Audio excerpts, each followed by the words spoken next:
deep in a bunker underneath the Alamo Dome. No, you haven't stepped back in a time machine. That's just where our morale would be if we let it be. That was a throwback. For those of you that were unaware, we used to do a show called the Command Post Podcast. The Commanders were an AAF, an Alliance of American Football team that played in the Alamo Dome, and our show used to start deep in a bunker under the Alamo Dome, and we would go from there. But I thought it was fitting that our morale, if we let it be, if we as San Antonio football fans allowed it to happen, our morale might be deep in a bunker underneath the Alamo Dome right now, because we had a rough week. And we're still having a rough week. This is the Smokin Gunz podcast. We are a podcast that deals with professional football in San Antonio. That includes the San Antonio Gunslingers of the Indoor Football League, 0-3 as we stand now. And the San Antonio Brahmas of the United Football League, 2-1. Horns forward on that, who played on Sunday. Not a great week. I am Philip Higginbotham. I'm joined as always by my good friends, by people that are a lot smarter than me. Leo Yamas. Yeah, what's up, Smokin Gunz posse? Tough weekend for San Antonio pro football fans. And R.C. Woods. Hello, beautiful people. I'm here with a different background. Hopefully you'll see me clearer. Yeah, trying to move around and see if she gets a better signal. Looks great right now. Looking good right now. Not getting some of that static that we tend to get. Awesome. So it was a rough week. It was a rough week. A rough way to start the week on Friday night. And then Sunday things felt like they might get better. But then at the last minute, that was all kind of snatched away from us. And then to add insult to injury, or actually to add injury to insult, we find out on Monday that Chase Garbers is out for the season. That hurts. Wow. A lot. That really hurt. I was becoming a big Chase Garbers fan. And wow. 3 games in. Hello, darkness, my old friend, indeed. It just feels like a downer. But you know what? Here's the thing. We don't want this to be a 2-hour-long pity party about, the Gunslingers are 0-3, and Chase Garbers is out, and things are terrible. No. We've got good news for you. The San Antonio Gunslingers are going to get their first win in the IFL in 2 nights. On Thursday night in the Freeman Coliseum, and I can back it up. I will tell you why when we get to that part of the show. But we're not there yet. We're just kind of getting everything started. If you want to follow the show on any of our social media, we're at Smokin Gunz Pod. That's Smokin OG, Guns with a Z, P-O-D. We are part of the Fuel Network. That is the Fan United Experience Legion. Excitement. E can mean so many things. So many different people. And we are live on Fuel as we speak. And RC is going to be live on Fuel tomorrow night with the A-Team. Amanda and Amber and RC are going to start their show tomorrow night. Super excited. Be sure to be a part of that. What are y'all going to do? What are y'all going to talk about? We're going to talk about football and women and community involvement. Our first show. It's like guys. So it's like a bunch of guys sitting around. We talk about football, women, and community improvement too. Like that's really check and check. Okay, well, I think we have a little twist on it. A little bit of a twist on it. Now, I will say tomorrow is going to be our first meet and greet. We're going to kind of introduce ourselves, kind of get to know each other, and then also to have the fans or the listeners, maybe the 1 or 2 people who are listening, to kind of get to know us and what our purpose is. Like, why are we doing this? And what brings us joy? And what's the end result of us coming together as 3 women in football? And what's our purpose? Excellent. That's the team. That is tomorrow night. What time are you guys going live? 7:00 Central Time. 7 o'clock Central. Make the adjustments if you're not in the Central time zone, and make sure you tune in for RC, Amanda from the BHawk Live and Fuel Network, and then Amber. I don't know that I know Amber. Amber, she's part of the Predator couple. Okay, She was, I know what you're talking she about. was a big help with the whole Houston and the petition and all that. And she does a lot of community work also, I believe, with the battered women's shelter. Don't quote me on that. But I do know, like myself and like Amanda, we really have a heart to giving back to the community for different causes. And I think that's what's really bringing us together as a podcast, because we can tie all those three together. Michael Benjamin Sr. says it's all about supporting our local sports teams. That is the key. Yes. To all of this is supporting each other and supporting our teams, and supporting our leagues, the IFL, the UFL. These are leagues we want to see be successful. We can get, we can argue with each other. We can fight. We can have a good time and rib each other. We got a lot of ribbing from St. Louis fans over the last couple of days. That's all fair. That's all in good fun. We earned it. They came in to our house and they won. That's the way it works. They get to brag, but ultimately we all want to be successful. Right. All of us want to see all of these teams be successful. I don't like seeing, low numbers of attendance out in Michigan. That looks weird. That looks bad. And I don't like that, because that means something specific. Although I don't know that we need to get so tied up in attendance numbers. We'll talk about all that when we get to the UFL portion of our show. Want to start with the IFL.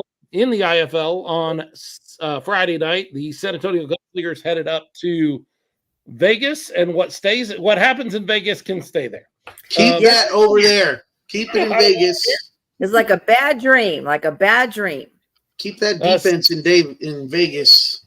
66-44 was the final score of that game. But before we get to the game and before we talk about what we can do, or what may happen next, we want to talk a little bit about the watch party. Now, I wasn't able to be out there because, I live 3 hours away. And Leo, you had some family in town, weren't able to be out there. So RC boldly went out where we were unable to go and took care of holding up the Smokin Gunz banner. RC, tell us a little bit about the watch party. Who was there? Who'd you run into? Well, we got there a little bit after 7. I believe the game was going to start at 8. Or was it 9? No, I think it was 9. Right? I think it was 9 because of Vegas time. Yeah. Right. So we got there a little bit early. I had Francesca who was helping out, and then also my godson Noah. And I forgot to put blinders on him, because as soon as we walked in, he saw all those lights and all the games. And then I was trying to tell him, no, we're in that other room over there. And he's like, no, Godmama, you're wrong. We're supposed to go over there. So that took a little bit of convincing, but I was surprised that the room was half the size where Leo and I was the last watch party. So James was there and Stephanie was there. There was no merchandise, but there was about 5 tables. A clear support for Kali's family. I think there was 5 or 6 of his family members there. James Palmer and his family were there, and they were helping me out with trying to see how we can get a clearer picture. And they suggested me connecting with to the modem with the Ethernet cable, which I had no idea what that was. I thought he kept saying Easter, but apparently it's Ethernet. We talked about the Ethernet adapter. Now I know what that is. So it worked, right? Because I look a little clearer. Can I get a thumbs up from people that I look better? Looks great. Looks great. And by the way, an Ethernet cable is what you use for the internet. An Ethernet is what you catch a bunny in. Go ahead. Yes. But they sound very similar to me, So I was a little confused, but it's clearer, like this vision of myself on the camera. So I'm happy about that. I ordered something a little bit different with the food menu. I know we had talked about that they didn't have enough servers last time. Very, very adequate with the servers. Very nice servers. They had at least 5 for half the room. So that definitely improved. I ordered the personal pizza. Francesca loves that dip, the nacho dip. It was excellent. So there we are, taking some pictures. James Palmer actually had this shirt on. I took a picture with him. Yes. So it's a love great that. shirt. Love Good that. looking shirt. And so I did see some new faces. I saw a lot more kids. There was about 4 or 5 kids there. And then it was time for the game. And I didn't hear anything. No audio. Yeah. And then we called the manager over and he came over, tried to put the volume really loud and nothing. So then I started texting y'all, is something wrong with the audio or is it just here at the place that we were at main event? And apparently it was all over. And then I made the comment, well, let me know when it comes back on. And no one ever texted me. So what was up with that? I don't know. Nothing they could have done at main event about it because it was an issue on the Vegas side. They eventually did get audio, but it was like right at the end of the quarter. Yeah. End of the third quarter. So main event, what they did was they pushed in just music, right? So the Palmer family and Kali's family were all begging for Philip to come on and give us a play-by-play. You never came on, so we were just a little disappointed there. We definitely missed you. But that was the main thing. And then we started off very positive, thinking that we had a good shot. And it just seemed like play after play after play. We just couldn't get it going. So around halftime, what the Smokin Gunz podcast did is we purchased some $20 game cards. And so they had a little raffle during the halftime.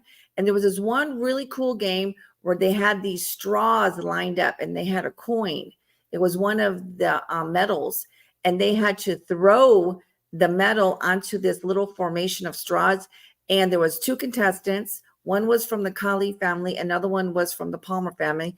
And they had to throw it exactly on the right spot to knock over the straws. And the Kali's family won. Nice. Cool. So around about the third quarter, my godson had already was playing with this 3D printed pistol that James Palmer had created. Okay. Amazing. So he was playing with that. And then he was playing with, I'm not going to ring it, but with these beautiful cowbells that were decorated on the table. And then he had a bouncy ball. So about the third quarter, I was like, we're going to bed. This is it. I couldn't run around anymore. Those lights over there were driving him crazy. He had gone to the restroom like 3 times. And so right around the third quarter, we decided that it was time to come home. So unfortunately, on the way home, we did get the news that we did lose the game. So we were disappointed. I don't know what we could do better. Obviously, there's lots we could do better, right? But in the moment, it was difficult. It was 3, we're lost 3 in a row. We had different expectations. But what did you guys see differently there at home watching the game? Well, so let's start with the audio. There was no audio on the broadcast all the way up until the very end of the third quarter. They got it fixed and got it on. Here's how I see that. And maybe I think of this differently than anybody does because of what I get to do for Gunslingers games. But here's what I know. I know that the broadcasters, which, by the way, in the fourth quarter were excellent. I thought they did a great job. They were. I know that they called 3/4 of a game that nobody will ever hear. And that sucks. So as bad as you feel or as upset as you were on Friday night, not you, RC, but you, the fans, gee, I wish I had some audio, which would have been great. Realize that there's some guy over there working his butt off to call a game that nobody will ever hear, that is just gone into the ether of the world. And that stinks. So as upset as you are, that guy's even more upset, or should be, because he's doing good work and it's just gone. And I will also tell you that there are so many points of connection on these broadcasts that anything that is unplugged or not plugged in fully, it could take 3/4 worth of time to track down. Oh, we forgot to plug in this one audio cord, and boom. Now we get rid of the static because there was static early on in the pregame kind of area. and then we get a clear broadcast and we actually get that broadcast out there. It stinks. It's kind of a bummer. It's really a bummer for those guys because they're working hard, and I thought they put together a pretty good product as far as the video was crystal clear, or was clear for the most part. I know there was a little bit of de-interlacing and some of that kind of stuff that I noticed from time to time.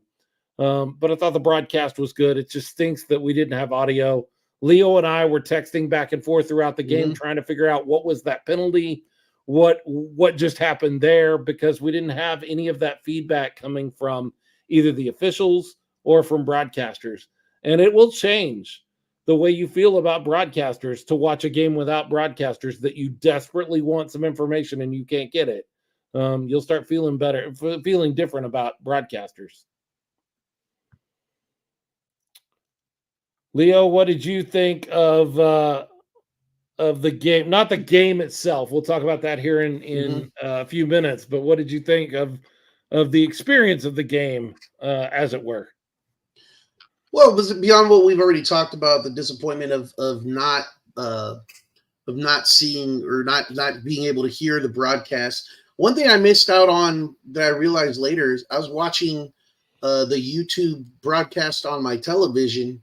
And it doesn't, at least on my TV, it doesn't come across with the comments.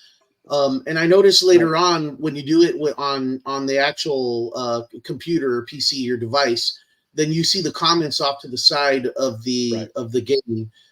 So there was a lot of comments in there. So there was a good audience watching, despite the lack of audio, and they're probably helping each other through the game, catching whatever calls they could see, for the motioning of the refs and stuff like that. So I missed out on that because I had it on the television. Right. And James Palmer said there's a setting to change that. I don't know where that setting is. So James, get with me later. Maybe you can show me where to do that, because it definitely would be cool to see those comments while I'm watching the broadcast. I will say about what we saw in Vegas, looked like they had engaging and decent sized crowd there, I thought. Yeah. Thought so. Yeah.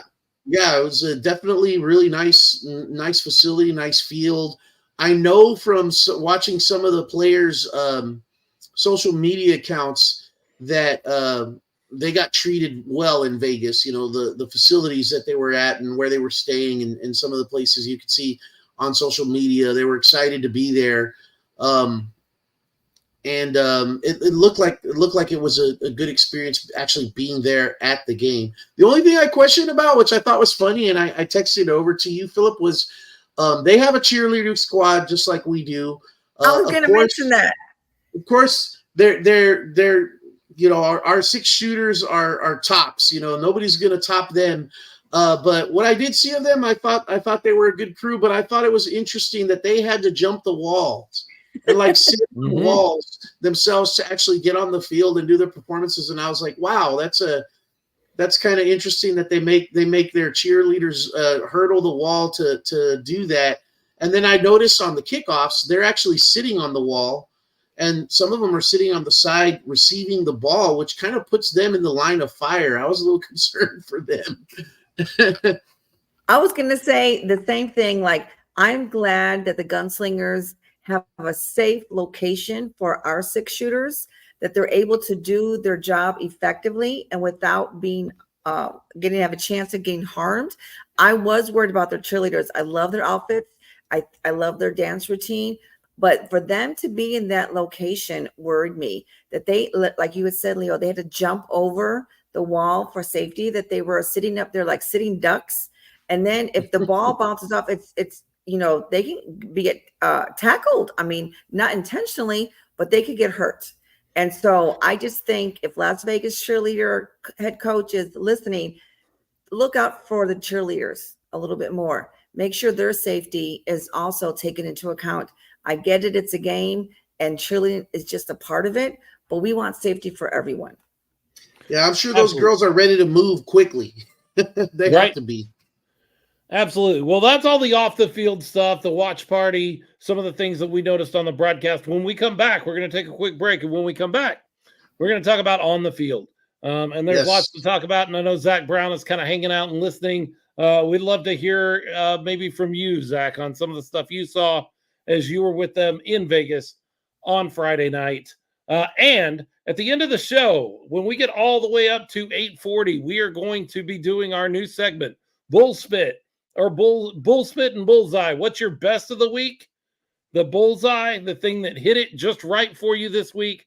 What was your bull spit? The thing that you just will never want to see again in San Antonio professional football. Start sending those over to us now. We'll start saving them and we'll go through all those at the end of the show, or you can wait until then and we can do that together, but be around for that. We've got a couple of special guests coming up too for you, and we'll be talking with them. But when we come back, we'll talk about on the field what happened as Vegas Nighthawks take a 66-44 win over the San Antonio Gunslingers.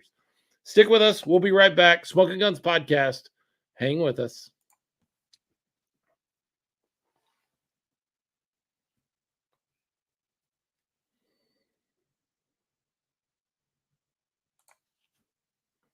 See, I told you we wouldn't be gone long. Smokin Gunz podcast. Philip Higginbotham, Leo Yamas, R.C. Woods. Talking about the Gunslingers. The San Antonio Gunslingers of the Indoor Football League. This was a rough game to watch. This was a rough game. What happened? What didn't happen? There was a lot more stuff that didn't happen, to be honest. Yeah. I'll tell you what didn't. Never mind. I can tell you some things that didn't happen. It was pretty rough, especially on one side of the ball. You want to know? Okay, here you go. You want to know what didn't happen? The Las Vegas or the Vegas Nighthawks did not touch the ball without scoring a touchdown. Every possession, they scored a touchdown. Every single one. That just doesn't happen. That is unreal in the game of football to think about a team scoring a touchdown every single time they touch the football. Leo, have you ever known that to happen before? No. You always have at least one stop. Something happens to disrupt an offense, at least on occasion in a game. But you could have the Gunslingers have a potent offense, right? Yes, they have a number of weapons. Absolutely. But you can have the best offense in the league, but if your defense can't stop the other team, you're not going to win the game. And that's what we saw this time, unfortunately. Just a lot of miscues, a lot of, it had to be missed assignments, guys wide open on there were a couple of plays, scoring touchdowns that the guys didn't have anybody within 15 yards of them. And this is on a short, 50-yard field. When you take into account half the field is 25 yards and there's not a guy within 10, 15 yards of you, like how does a guy get that open? It's got to be defensive breakdowns. Just guys not being in position, not knowing where they need to be, not recognizing the coverage or the situation. And it's I was at a loss watching that game. I'm like, what is going on here? There's definitely some issues, some things that need to be worked out. On offense, they've been good. In offense, they've been one of the top teams in the IFL. Yes. They've got a great quarterback, Sam Castronova, another impressive game. But Sam Castronova threw for 265 yards. And when you think about that, you're like, well, that's not a lot. Double it. It's a field half the size. So double it and think, would that be a great game? Yeah, that would be a spectacular game. A 500-plus yard game from a quarterback would be incredible.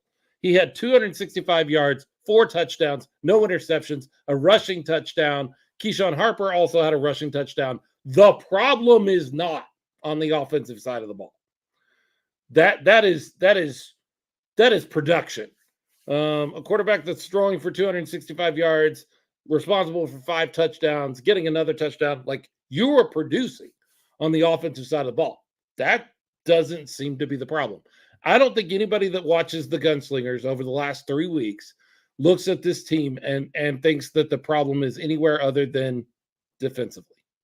Defensively, we're in trouble. Now, are we in so much trouble that we need to just write off this whole season and wear black to all the games and put on paper bags. No, Not I don't yet. think that's the case. Not No. yet. Jay Washington says Sam is putting up MVP numbers so far this season. Maybe, maybe not, but it's all getting washed away by, not being enough. And here's what we have. Here's the problem we have is defensively, we have so many issues defensively that what the offense is going to have to do to win games is they're going to have to be perfect and get lucky.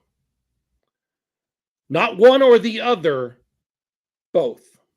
They have to be perfect, score touchdowns every time they touch the ball, and get lucky with a turnover, with a turnover on downs forced, just something inexplicable happening. And that's the only way right now that the offense can do any more than it's doing, is be perfect and get lucky. They weren't perfect on Friday night. They had issues at times, but everybody's offense has issues, or should.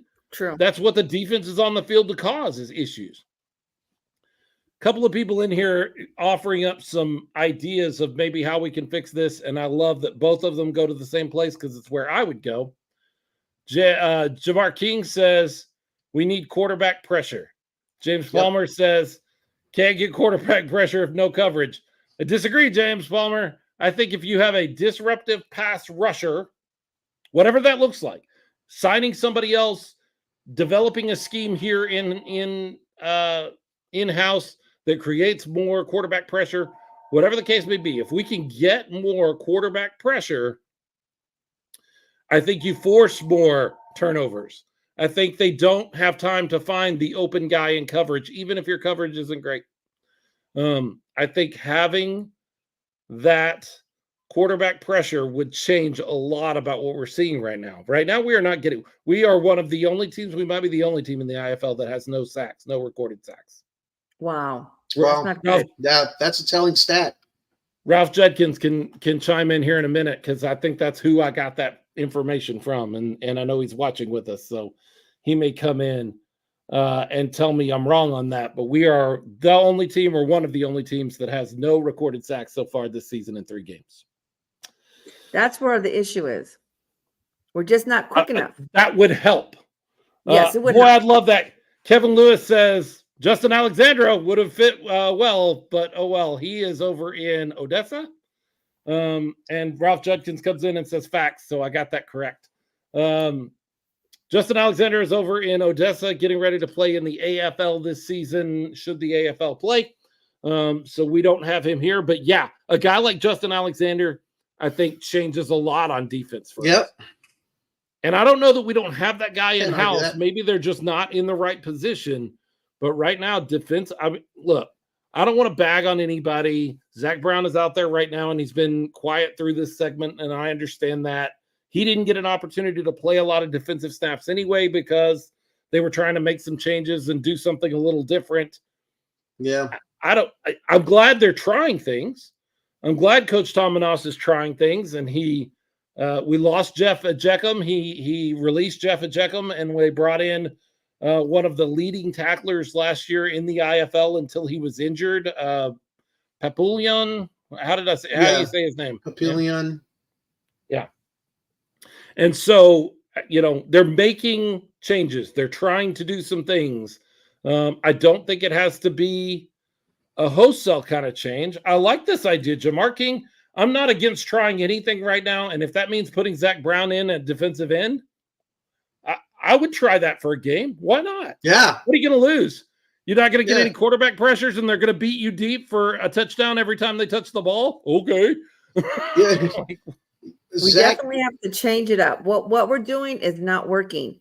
We're just not we're getting close, but not close enough. We just need that extra oomph to get so we can get a W. Zach plays with fire. I mean, we've seen that, and we know that, and there's something to be said to have that fire and that energy on the field.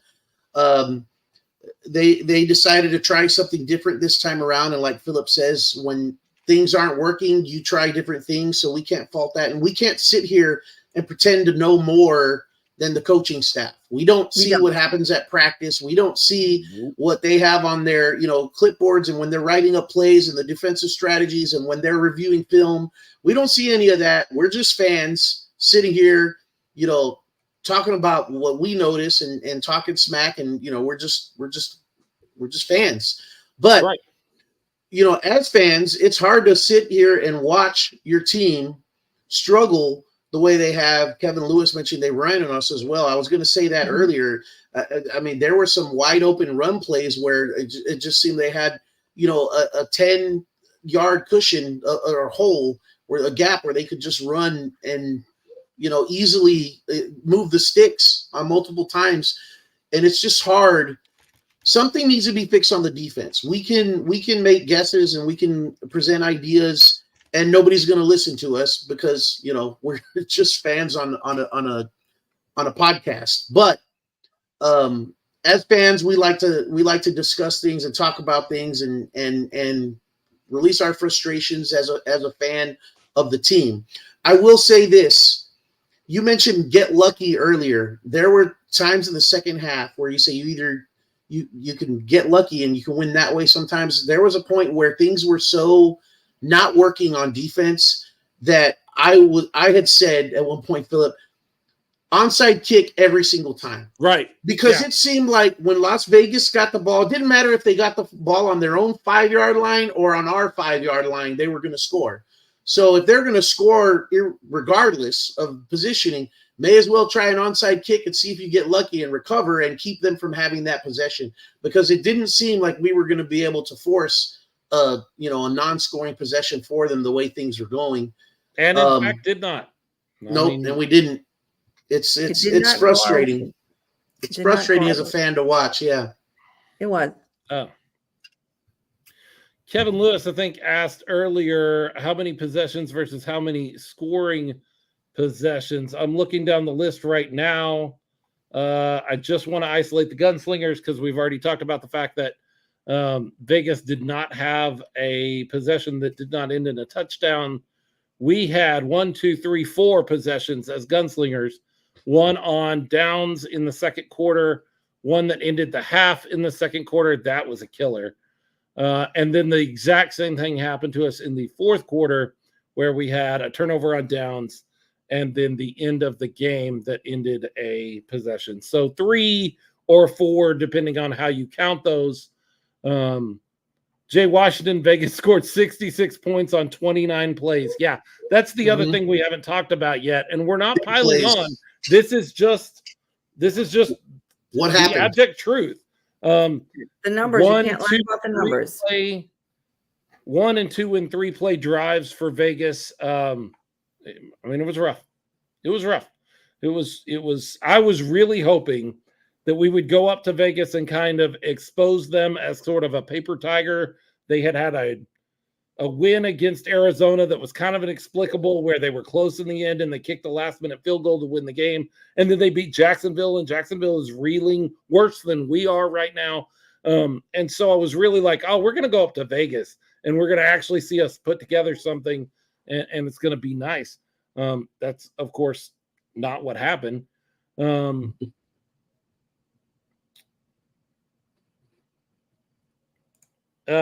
Michael Wayne Davis says if we had several 3rd and longs and eventually we get a stop. Not this game. We didn't get one, though. You hope you get one.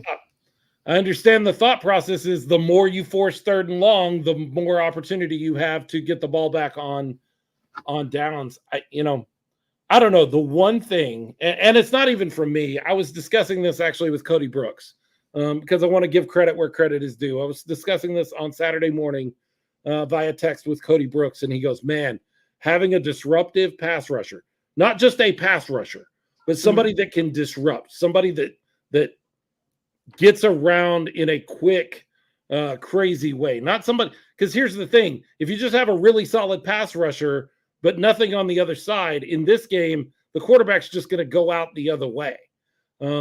It's like in chess when you're trying to chase with one piece and the king just keeps moving away from you. But you need somebody disruptive that can get in there so quickly on 3 or 4 plays a game. It doesn't have to be every play they're in the backfield causing a problem, but just 3 or 4 times they beat their offensive linemen and get back there and cause an issue. It was a game to forget. It was a game, at least on the one side of the ball that we don't want to see repeat. So hopefully, I know the coaching staff is working hard at making adjustments. They're working hard at viewing film and preparing for this game Thursday. And we're going to be in front of the home crowd in Freeman Coliseum. And we fans are going to be there supporting our gunslingers with our guns up. And hopefully we get that win so we can get off the schneid, because it's a bad feeling to have at the left-hand side of the standings. Yeah. Ralph Judkins says, hey, hat tip to the IFL for having detailed stats that are available to you, the fan. You can go on the goifl.com website and find the same stats that we are referencing right now. It is all open book and ready for you to go in after the game. They upload all of that. We have not been in a league before where we have this kind of access to detailed information where we can analyze things. We've just kind of been guessing before in the other leagues that we've been a part of. Congratulations, IFL, for doing it the right way. This is how it should be done, and they're doing that. Michael Wayne Davis talks a little bit about when you have a penalty in the bank, why not go for the deuce?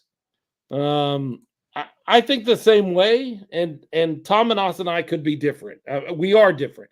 And by the way, I know if Tom Manas is hearing us now or hearing us later, he's going to say, hey, you stay in your lane and you do your job and I'll do my job as the coach. I know he's going to tell me that because he's told me that before we ever started the season.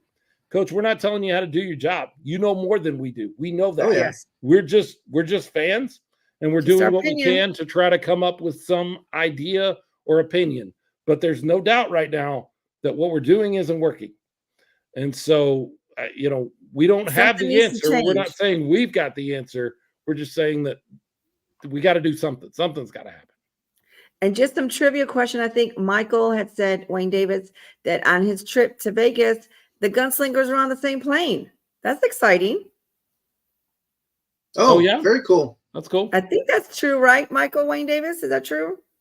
He's saying don't go for the deuce. Okay, I see it. I see value in either one. If you've got a penalty in the bank, you go for the deuce, and then you back them up if you don't get it. Because it goes out to the 25, and then you back them up half the distance, which is 12 and a half yards. And they start a little further back. I understand what you're saying as well. You could do that, but if they've got a penalty in the bank, which may be what he's talking about, because I know we did that at one time, where they had a penalty in the bank and we kicked for the deuce, and so they got the ball on our 12 and a half, and that's not what I would have done, but I'm not the coach, so it is what it is. It is, yeah. I'm ready to move past that. Let's do just that, Leo. Yeah. Let's move past this game and through this tough time. I will tell you this. Since defeating, this isn't me, this is from our guest that's coming up in the next segment. Chase Risman is going to join us. He covers the San Antonio Gunslingers for Sports Coast to Coast. Yep. And he is an alum of Oklahoma State University. All right. I mean, he's a cowboy, but not the right kind of cowboy. We'll talk about that in a minute. But here's a tweet from him that I love, or an X, or whatever you call him. Since defeating the West Texas Warbirds to improve to an NAL best 8-1 record last June. We all remember that game. It actually shouldn't have been a win. It almost wasn't a win. If Trayvon Shorts catches the ball in the end zone, it's not a win. But we went to 8-1 in June there in the Freeman Coliseum. Since that game, the San Antonio Gunslingers have lost 7 straight games, including a playoff loss to the Carolina Cobras. That's true.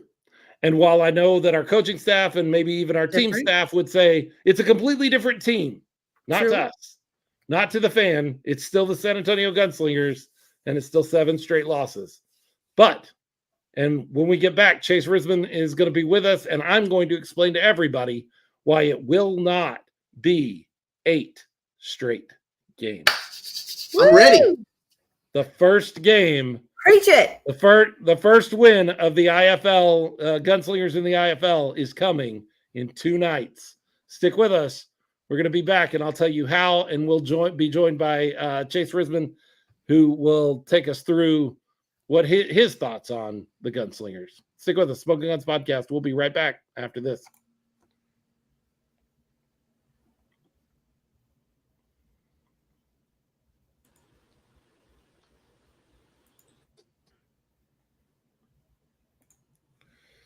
Smokin Gunz podcast. Philip Higginbotham, Leo Yamas, RC Woods, and you see a new face there. You see Chase. Chase Risman covers the Gunslingers for Sports Coast to Coast. He is on Twitter or X or whatever you call it at Real Chase Risman, Risman. He is joining us. Chase, why do you get to cover the Gunslingers? Why did you sign up for that duty? Well, I mean, I was I've known the founder of or one of the co-founders of Sports Coast to Coast for 10 years now. They've covered the AFL before. They covered the Indoor Football League, and before that, they covered the AFL. So I thought it'd be a great opportunity now that arena football is back in San Antonio, or indoor football now, to cover the Gunslingers for Sports Coast to Coast. Excellent. That's awesome. Yes. Yep. So how long have you been following this Gunslinger beat for Sports Coast to Coast? I think just over a month now, actually. Okay. Yeah, it was a little interesting to go to the first home game, sit in the upper deck, and cover the game just from there, just like taking notes of what was going on. Sure. Yeah, it was a lot of fun. Yeah. Well, how So was what are your your first thoughts experience? How was your first experience watching the game and afterwards? And did you meet the players, the cheerleaders? Well, I've been to a Gunslingers game before. I went to the game against West Texas that you guys were talking about, where the Warbirds dropped the pass in the end zone to win. That would have won the game. Yep. And yeah, like, phew, that could have been a disaster for the Gunslingers, but fortunately, I mean, they were able to get a win. I did go to that game, and then I went to the home opener against Northern Arizona.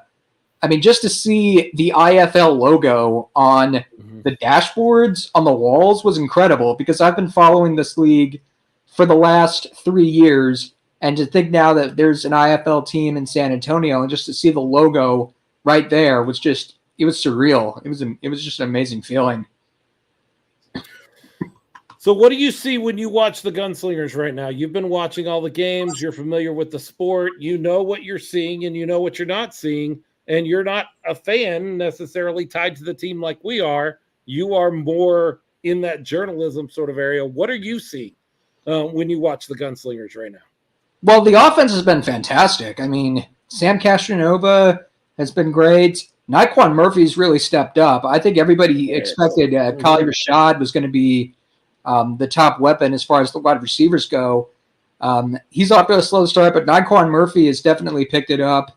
Keyshawn Paul Harper. Did I get his name right? Sometimes I get it mixed up. I get his first name mixed up. Yeah. Keyshawn Harper, yeah. Yes, awesome. Yeah, he's played great. DJ Myers has been fantastic. The offense has been great. The problem has been the defense. And I looked this up today. This is I would call it an alarming stat, but there's still time to fix it. So I guess it's not much to panic about for a lot right now. They're giving the Gunslingers defense has allowed the most points per game in the IFL this season. And the team above them that's giving up the second most points per game is giving up like just under 15 fewer points per game than the Gunslingers. And yeah, that goes to show you the less than stellar effort from the defense so far this season. They have made some big plays. They've gotten some stops, but in order to win in this league, you have to bring your A game on both sides of the ball. The offense has been fantastic. The defense has kind of held them back. The defense has kind of prevented them from getting wins, but there's a long way to go, and I'm sure at some point they'll get it turned around. Yeah, we're hoping so. Turn around sooner than Chase, later. It's been a rough start, coming into the season, having come up from the NAL, expectations were high, and the influx of talent, some of the guys that you mentioned, DJ Myers and Naquan Murray, and a lot of guys that were brought in because of the escalation in league. The IFL is regarded as the top tier. Some people would argue NAL, but I think the majority say IFL has the top talent. And it just hasn't gone as planned. It's been offensively, it's been great, but defensively, it hasn't gone as planned. I think the team is still figuring things out. I have to agree with you there, and we're hoping they turn things around. So, what are they going to do to turn things around this week at home against the Sugar Skulls? Well, they better bring their defense, and in particular, they better bring their run defense, because Jerome Johnson just ran all over them last Friday night. Now, granted, he's run all over just about everybody through the first 3 weeks, but at the same time, some of the holes he was getting were just incredible. And the Gunslingers' run defense has to be ready to play on Thursday, because they have to face Malik Mitchell, who is the second or third leading rusher in the league this year. Not the third leading rusher among quarterbacks this year, the third leading rusher in general. And the Sugar Skulls have the third best rushing offense in the league. So if the Gunslingers are going to win on Thursday, they better bring their A game defensively, especially in the run game. Because if they don't, this could get ugly. This is a true fact. I believe it, Chase. I think you're right. I know you're right. I see what you see, but I am willing. And somebody asked me, am I willing to put this in 3-inch bold letters? Yeah, because I've got nothing on the line. If I'm wrong, I'm wrong. But I think this is the game where the San Antonio Gunslingers get off the snide. And here's why. The Sugar Skulls, the Tucson Sugar Skulls, while they are a solid or decent football team, they are not nearly on the level of the 3 other teams that we faced. They are a step below. They are a tier below San Diego, Vegas, and Northern Arizona. Those are some of the best teams in the league right now.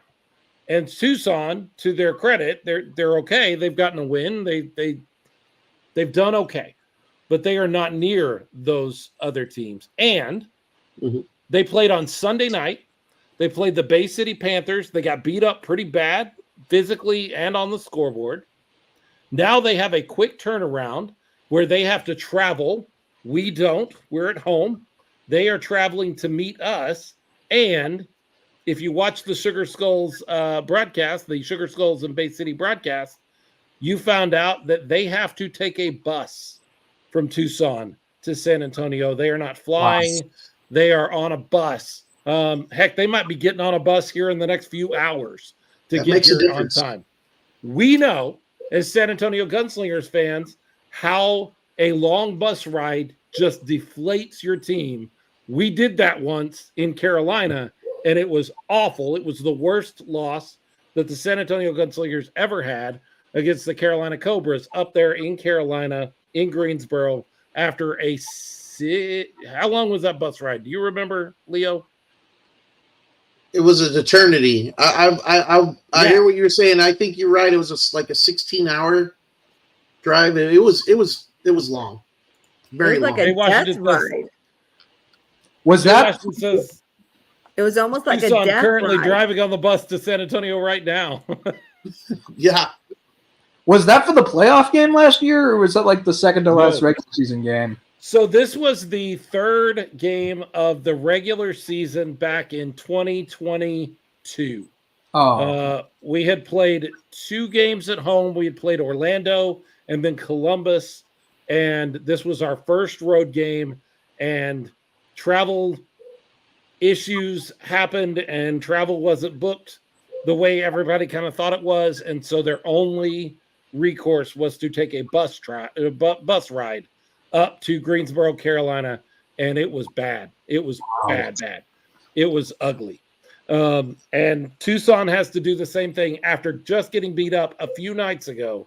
They all had to climb on a bus. Now, that's not an excuse for Tucson, and it's not a guaranteed win for the Gunslingers, but I'm going to tell you right now, There's never going to be a better opportunity to get off the schneid than what you're going to see on Thursday night. You're more rested. You're in better physical condition. You've got the better team. You're at home. All of those things are on your side. If you lose this game like you lost in Vegas, it might be time to start digging the hole for the season. Oh man, that's not going to happen. That can't happen. That can't happen. They're going to win. This is the game. They have This to. is It's the a game they're must gonna win. Well, I agree. Yeah.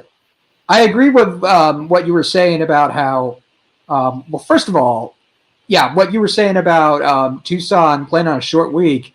Yeah, you're absolutely right about that. They're also coming off, to this point, their biggest game of the season at home against the defending IFL champion Bay Area Panthers. They have a short week, and yeah, this I think is the Gunslingers' best opportunity for a win so far this season. I totally agree with. I think it was Philip who said if they lose this game, they should start digging for the season. I mean, I would argue this game is the season because if you lose this game, you're 0-4, and your next two games are a home and away with TJ Edwards and the Frisco Fighters. Yes. I mean, I don't even want to imagine what the game in Frisco is going to look like. They might have a decent chance at home, but up there, I mean, that's going to be brutal. Tulsa took them to overtime, but if the Gunslingers defense isn't improved by then, and if they lose on Thursday night, I mean, like I said, I don't even want to imagine what that game is going to be like. So yes, I do agree. Thursday's game is a must-win game. I do think they can pull it off because, like Philip said, Tucson's on a short week. They had that emotional game last Sunday against the Bay Area Panthers. If the Gunslingers are going to get their first win of the season, Thursday's the time to do it. Masked Man of San Antonio says it's not a guaranteed win. That's not what I said. I said this is the best chance they have to get off the schneid and get this win, and it's going to happen. I believe in them. That doesn't mean I'm guaranteeing the win. It means I believe in my team. You don't take a team lightly, granted, no matter or granted or for granted, no matter if they're decent or the worst. You never know what can happen. All of that is true. He is right. He is 100% right. There are no guaranteed wins in any sport, in any professional sport. Jay Washington says this is a must-win. Not only are we 0-3, but we're 0-3 in our conference. Yes, that's right. That's huge. That's huge. Yeah, and they know it. Two teams that you played, one team that you played, you don't see again. So if we wind up in a tie situation against San Diego, they already have the tiebreaker because we lost the only time we'll see them, the only game we'll play. They're going to get seeding or in the playoffs over us if that becomes an issue. You speak, Chase, about the next two games past Thursday. It's a home and home at with Frisco. And we have information for fans that might be considering, do I want to drive up to Frisco to take in that game, go up and follow the Gunslingers up to Frisco? Do it. And I tell you what, if you want to do it, we can help you out because I'm looking for the right logo. Well, I'm looking for the right. Here we go. It's got the graphic. The graphic. Yeah. So here you go, guys. The Frisco Fighters have offered San Antonio Gunslingers fan discount tickets for the April 26th game at 7:30 there in Frisco. If you were already thinking about heading up there or you were on the fence and you weren't sure, they are offering you discounted tickets. All you need to do is follow that QR code right there to their ticket website, and you will be able to purchase tickets. I think they're anywhere from $10 or $15. I think they're $10 to $95. Anywhere within that range. And you can go up to Frisco, watch your Gunslingers take on the Fighters, and make a weekend of it. Go the next day over to Arlington and watch the Brahmas play. You could have a whole San Antonio football weekend up in the Metroplex. Do the Brahmas play the Renegades the next day? They do. Oh wow! That's actually the plan. I'm gonna try, and Lily's and I, as long as I can work that out with the job, I'm gonna head up there because the game for the Gunslingers is on a Friday night. So, and then the Brahmas play Saturday. So that'd be a nice weekend to get 2 wins for the visiting team.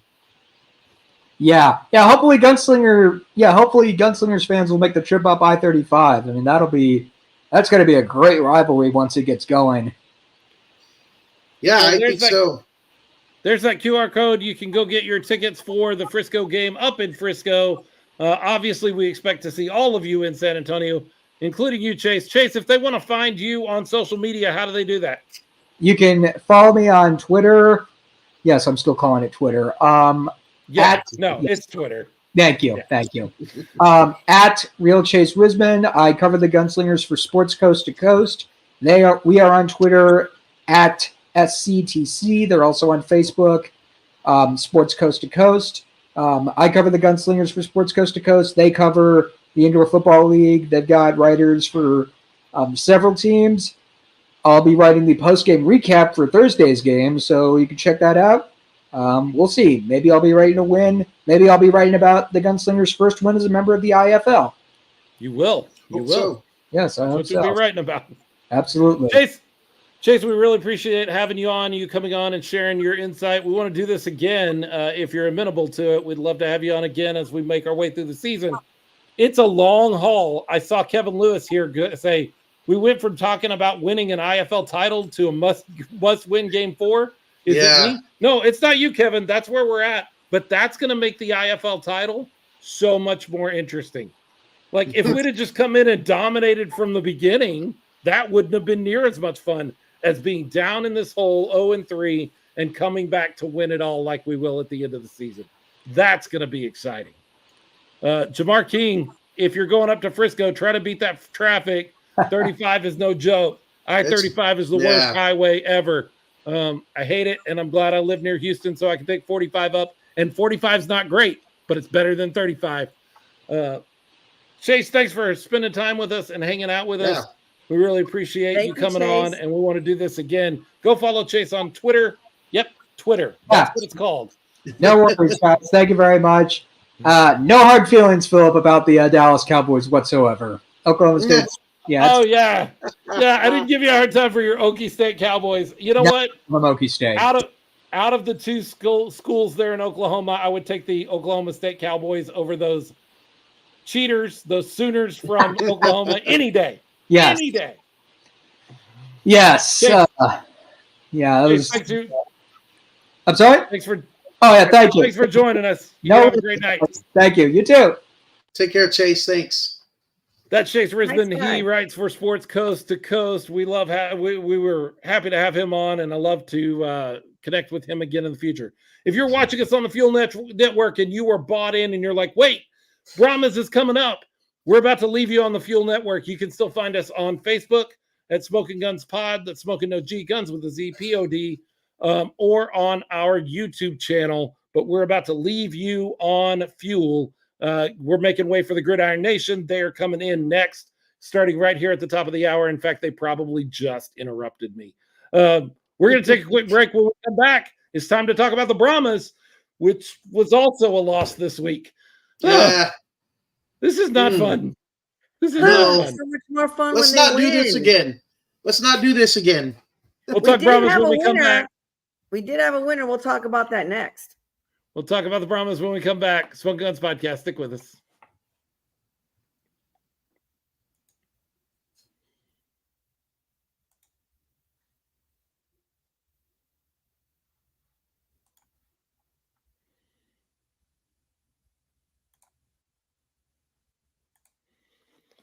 Smokin Gunz Podcast. Philip Higginbotham, Leo Yambas, RC Woods, hanging out and talking about San Antonio professional football with you, as it were. Not a great week.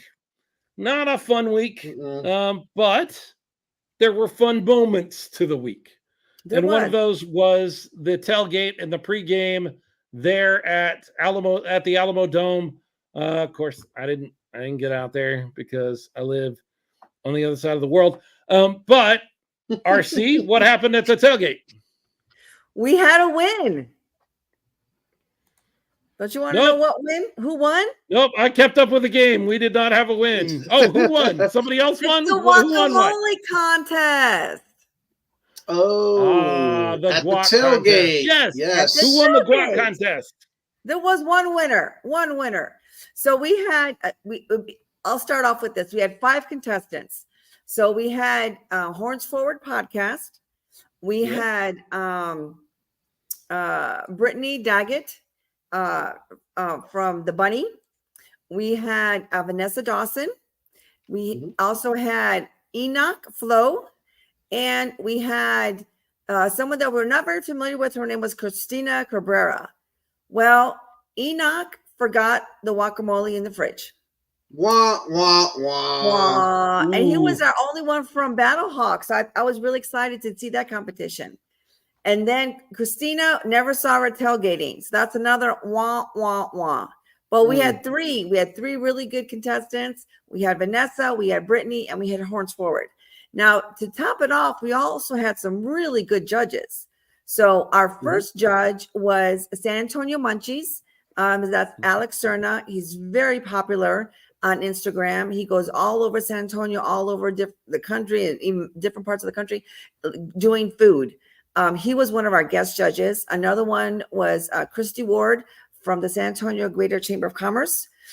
We had the beautiful Brahma Dama. She's one of our super fans that's coming up this year. And we had Warren, our OG.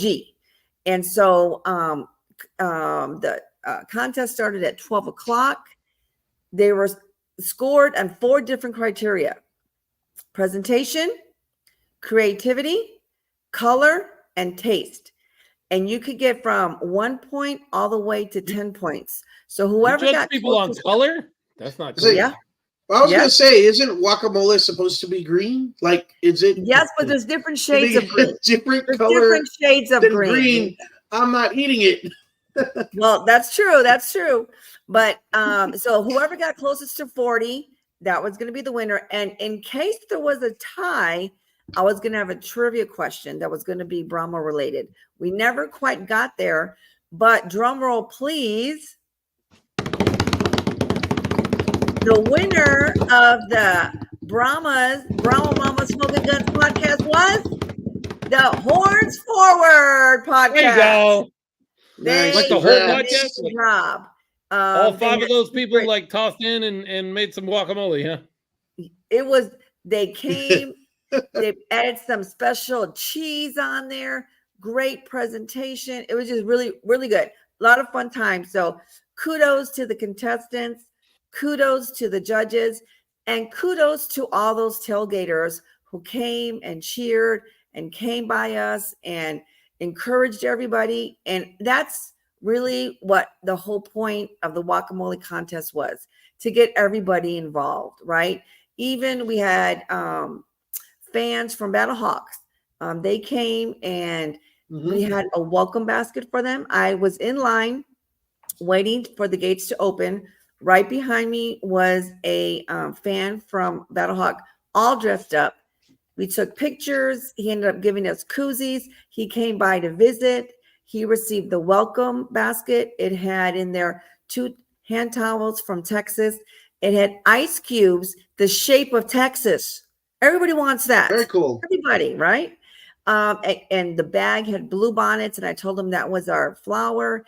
And he was just so happy to feel welcomed in San Antonio. He felt welcomed tailgating, and that's really what it's all about, right? So we're trying to really make this whole league successful, and the only way we're going to do it is by doing it together. So that's very great true. Success tailgating. For sure. Very true. And then thank you to Dolores, because she fed myself and Chessa. Because if it wasn't for her, I think I might have passed out. But she's always there for me. She's my ride and die. She always makes sure we're fed and we're eating, we're drinking. Leo, did I notice that between the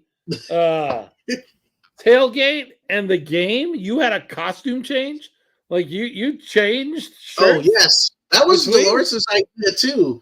Yes. So, I was wearing our Smokin Gunz podcast jersey for the This tailgate. Yes, exactly like the one RC is sporting right now, because it's cool and breathable and comfortable and it's nice. Yeah. But I wanted to be fully Brahma'd out for the game, so I brought an extra Brahmas T-shirt, and it was Dolores who came up with that idea because anybody who's out there and has been outside in South Texas and San Antonio and is fat like this guy is, me, I'm pointing at me for those of you that are listening and not watching, that you can get a little sweaty. And Dolores was like, you might want to take an extra shirt in case you get a little sweaty, be fresh.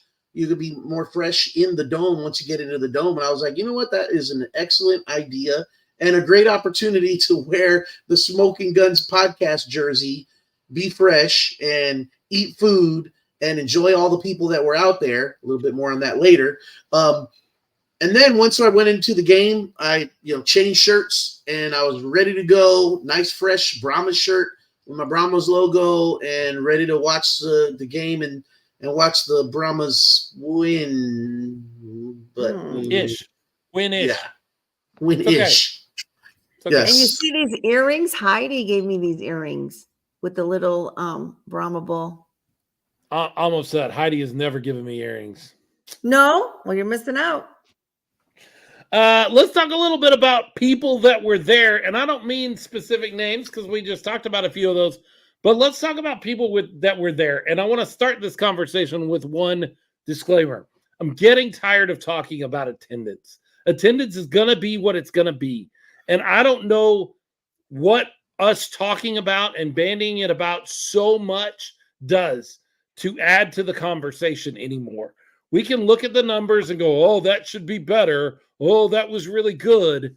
That doesn't matter. What we think and what we say, we're not in charge. There are people in the league that are in charge. They know what they're looking for. We need to encourage people to go, to be involved, to be a part of this. But as far as like looking up Mike Mitchell's numbers every week and then sending out your opinion about this is good or this is bad or these four cities are going to lose their team. You don't know that. You don't have that information. Shut up. I don't want to hear it anymore. However, I will say that we'll talk about attendance here, not because I think it's important, but because I think it's off. I think there's something wrong. And this comes directly from Leo. So Leo, I'm just going to kind of turn this over to you because I wasn't there. I can say what you told me, but you're here on the show. You say what you saw, what you think. I saw a bigger crowd. I saw a lot more cars, both parking lots, almost to capacity. I saw lots of people having a great time, eating food, walking around, sharing, just like we have in the past, there are Jello shots galore, all kind of stuff. People having a great time, walking around, cars, honking horns, throwing footballs, having a great time the time we were out there. Then I saw going into the Alamo Dome, lines queuing up of people going down the stairs, up the stairs, going through the breezeway, taking their seats. I saw a lot more people in the stands this game, our second home game, than I did in our first home game, which was on Easter Sunday. I was at both, just like a bunch of you watching are. I know you are. But then I saw that report on Twitter that said the attendance and the actual official number actually being lower than what the official number was for the game on Easter Sunday, our first home game. And I'm calling, this is my early bull spit. It's just not true. It's not true. I did not like seeing online social media people complain about attendance and dogging the San Antonio fan base because of a number they read online, and they're doing it from half a country away. And I'm like, I'm here right now, looking around me, looking at the stands, looking at the people in the seats, looking at the people in the hallways, looking at the people walking out after the game, sitting in my car in the line going down, Houston Street, trying to get out of there, which I didn't have the first time. It was easy peasy getting out. And this time I'm sitting in line with cops directing traffic. Every indication to everyone that was there was that there were a lot more people than there were in the first game. How those numbers are official or how they tallied them up, I don't know, but it's not true. It's not true that there were more people at the first game than the second. It's just not true. We don't know where those numbers come from. Nope. We're not sure where they get them from. I will tell you that I reached out to the Brahmas directly. I've got a source over there because, of course I do. I reached out to him directly, and he said, I can't share numbers with you. We're not allowed, which tells me they're not sharing numbers as a league, and we can talk about why maybe in a minute. I can't share numbers with you. I can tell you this crowd was significantly bigger than our first game at Easter. And that's all I need to know. That means the number is trending up. I don't care if the Easter number was reported wrong or this one was reported wrong or something happened with, I don't care. I don't care about the numbers. I'm done with having this. Is 11,000 good? We need to have 24,000. It should be 30,000. I'm done with all that talk. I don't want to talk about attendance in those lights anymore. Here's how I think we need to talk about attendance. How is it trending? And right now it's trending up. That's it. That's what we need. We need everybody. Jackie brought up a second ago, bring a friend. If you have a problem with attendance, help out instead of complaining. Absolutely. Yes. I have scientific evidence that those numbers are wrong. You know why? Because the first game, when I had to go to the restroom at least 3 times during the game, there was nobody in line. Not one female was in line. I just walked up, went right to the straw.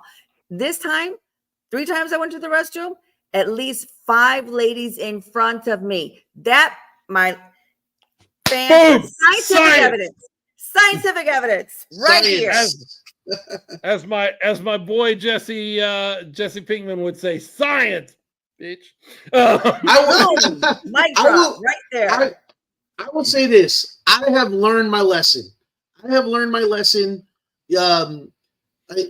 believed the numbers before. I have seen the numbers, and I have contributed to conversations about how, this is a problem here, this is a problem there. I will not do that anymore, because seeing that the San Antonio fan base getting dogged by people outside of San Antonio and saying that's an embarrassment and this and that, it hurt me. It hurt me right here, but it hurt even more knowing that they're making these statements based on not facts, based on stuff that they didn't witness.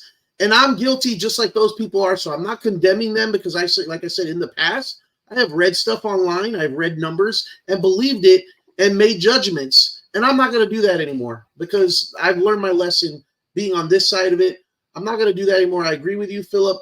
The overall number, we just want it to trend upward. I'm not going to pay attention to that actual number anymore, because I know it's unreliable. It could be unreliable. It doesn't matter. Like, we cannot affect it by griping about it. True. We can affect it by inviting friends and by getting people involved and connecting people with the community. We always want to do that. But reading the number on Sunday night of all the different areas and griping about them, how they should be higher in Michigan. San Antonio was low. That's embarrassing, which is something Leo and I saw that kind of ticked both of us off. I wasn't there, but Leo was, and I had already had a conversation with him where he goes, that can't be right. There's more people here than there was last time.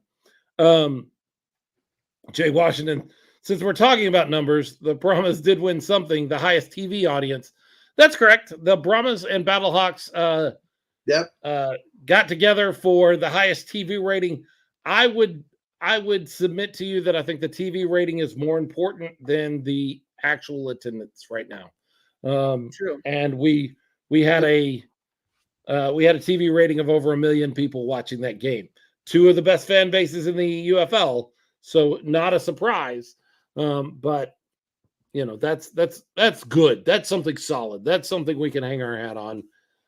But I don't know that constantly checking the numbers is going to help us. It's trending up, and that's what it needs to be.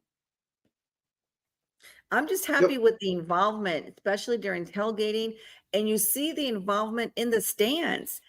people are on their feet. They have different costumes. They're like 110% going Brahmas. That really is what matters, that people are getting involved.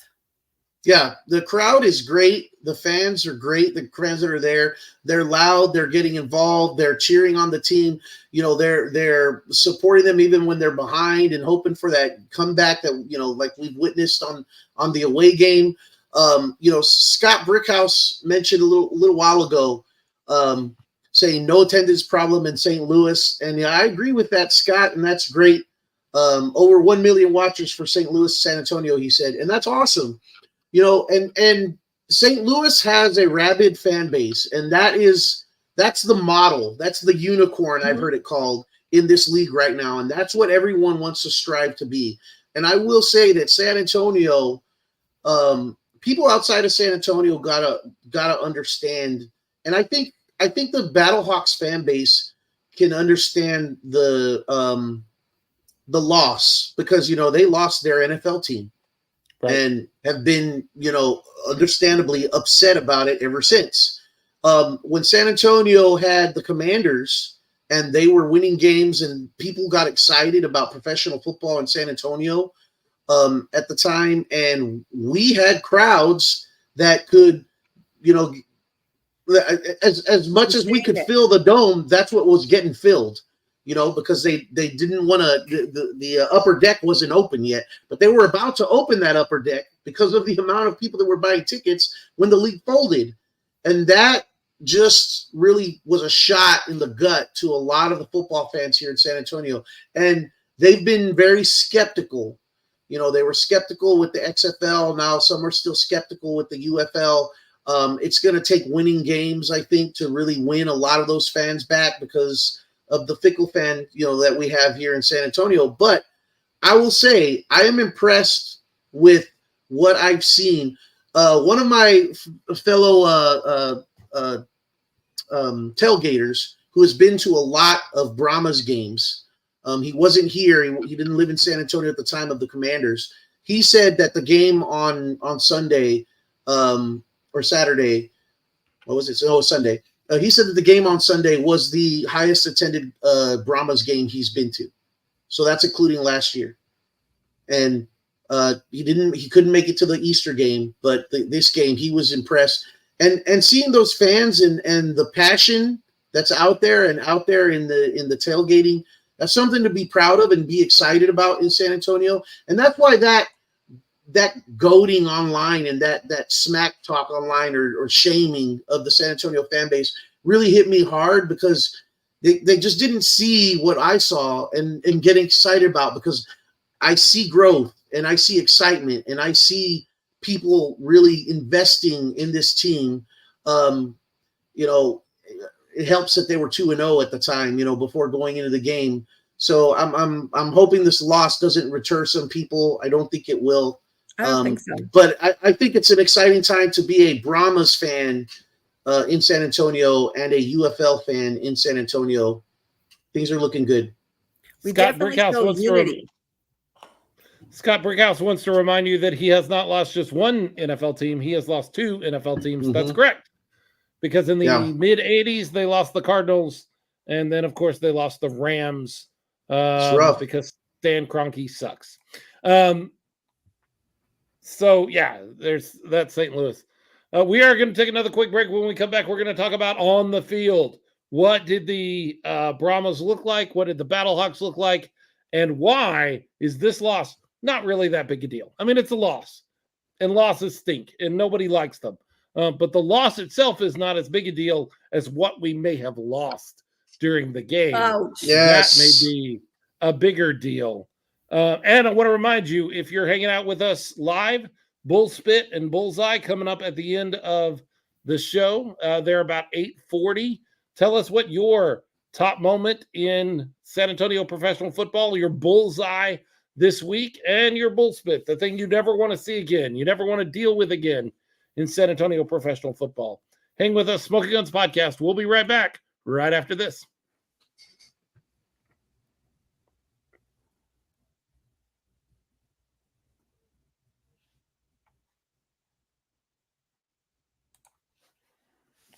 Smokin Gunz podcast. Philip Higginbotham, Leo Yamas, RC Woods, talking about the San Antonio Brahmas and their loss to their 31-24 loss to the St. Louis Battlehawks. I'm going to tell you right now, you look at the stats. And by the way, the UFL is doing a great job. You can go and track every one of the stats on theufl.com. You can go and find the stat book. It's awesome. You look down the stats right now, and these teams are very evenly matched. Very. You may think the Brahmas won that game. Yeah. 7 yards difference in total yards offense. 7. That's not a first down. There's not a first down between these two teams based on the total yards. Very close game. I really thought we were going to pull it out there in the last few minutes. I thought we had everything set up. Turned out we didn't. I think we found out why, or we kind of guessed why on Monday. But I will tell you right now, if these two teams played again tomorrow or this week, I don't know who would win. I think that they are so evenly matched that I'm very excited to see them play again in St. Louis near the end of the season and hopefully to meet in the playoffs. I think these two teams are incredibly well suited to go up against each other. It was a good matchup. It's a good game. I would agree. I think talent-wise on the field, the Brahmas have an edge, but I think on the sideline, the Battlehawks have the edge. Ooh. Yep. Shots fired. Yep. We'll talk more about that in a second. Well, no, let's talk about that now. What do you mean by that, Leo? Are you saying Wade Phillips may not be the best coach to ever coach football ever? Well, it's not just Wade Phillips. I mean, he's got his staff, and we've talked up and given praise to, I know I have, to A.J. Smith in the past. And in this last game against the Steamboats over in Memphis, I talked about his game plan, and I said how they threw it out the window after the first 3 quarters, and hopefully they learned something by changing philosophies in the fourth quarter and pulling out that comeback. They didn't. Like, this game showed that they didn't. They went back to the same game plan, the same the same approach on offense, and again, they had a little more success than they did in the first 3 quarters against Memphis, but it was very predictable, and that is not what we're used to from A.J. Smith. It is kind of what we're used to from Wade Phillips. If you're a Wade Phillips Fan? Alum? Or alum, there you go. That's the word. He coached my Broncos for a bit and Phillips Cowboys. So we've seen some things, and they did not have the right game plan for the Battlehawks, and the Battlehawks did. So that's what I mean by that. I think the Brahmas had the talent on the field to make something happen and to make a difference in this game, do better than what they did.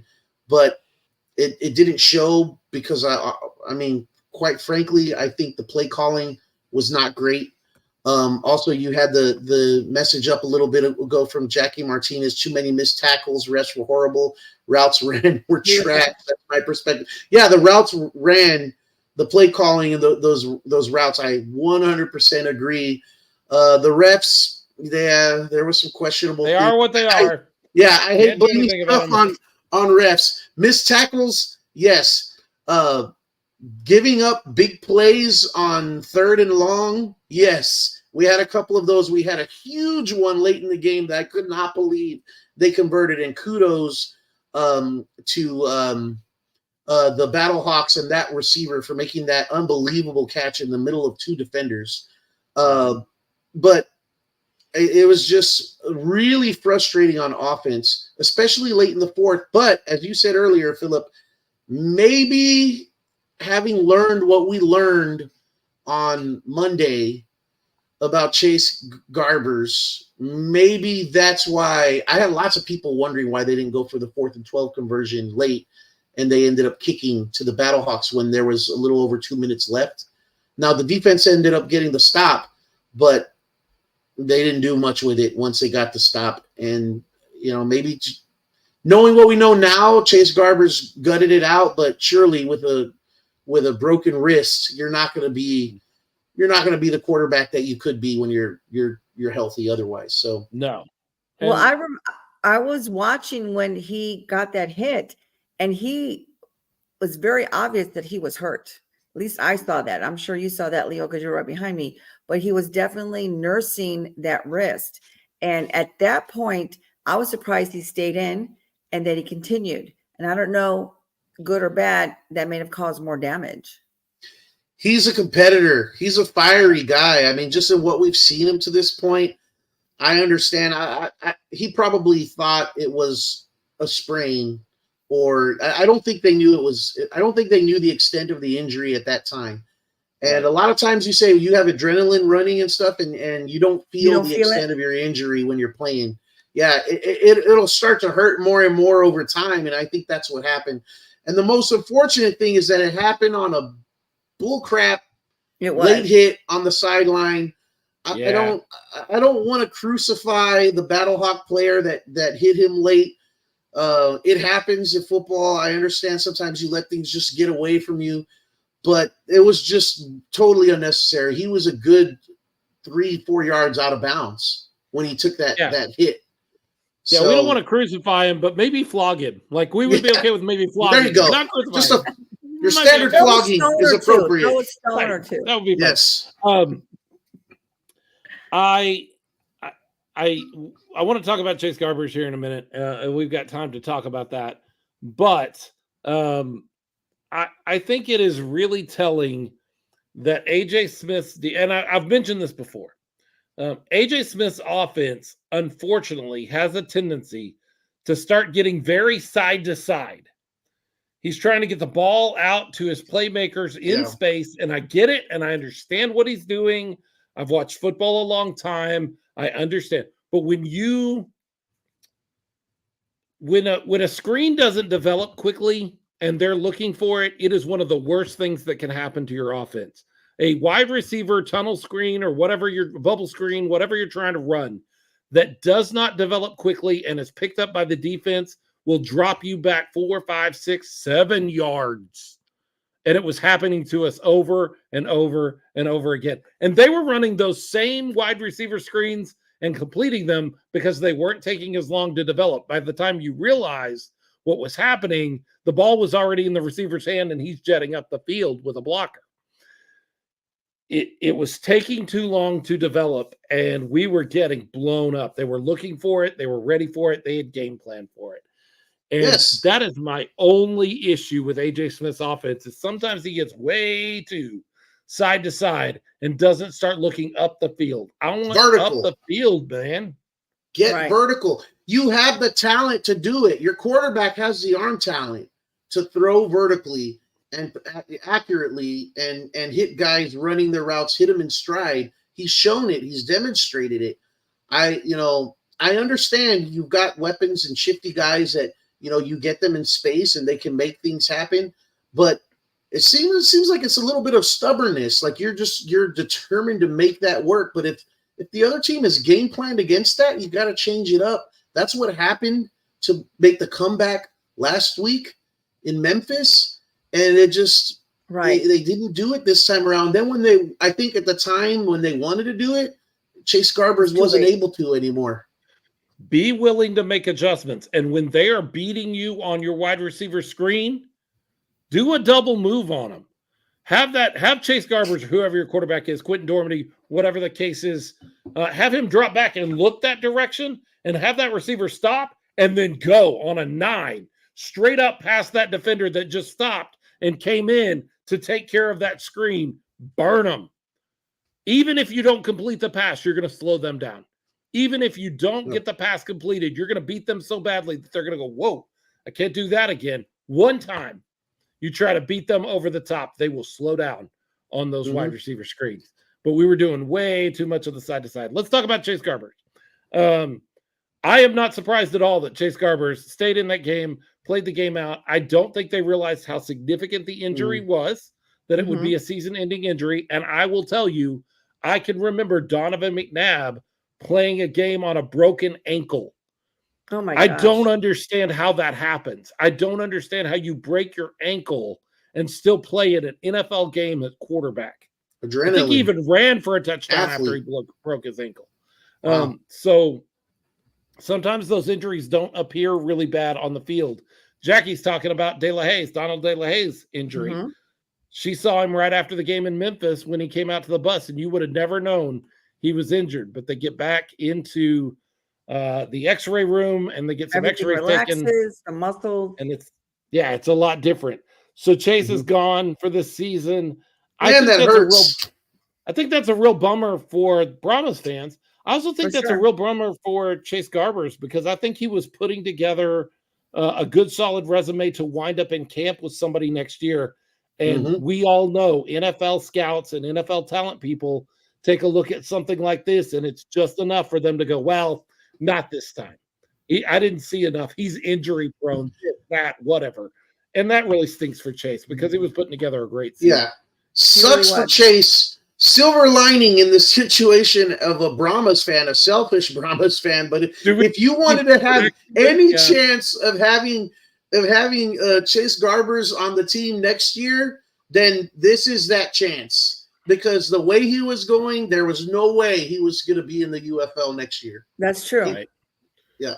Michael Wayne Davis says, how is Quentin Dormady? We'll see. I'm very interested to see what Quentin Dormady looks like in a good, solid offensive system. Yeah. Last year, he was over in Orlando. He was okay in Orlando, but Orlando was an absolute dumpster fire of a team from head coach all the way down. That whole team was a mess in Orlando. So I don't really know how Quentin Dormady is. I know that he performed decently in an absolutely impossible situation last year. So maybe he'll be all right. Maybe he'll be okay.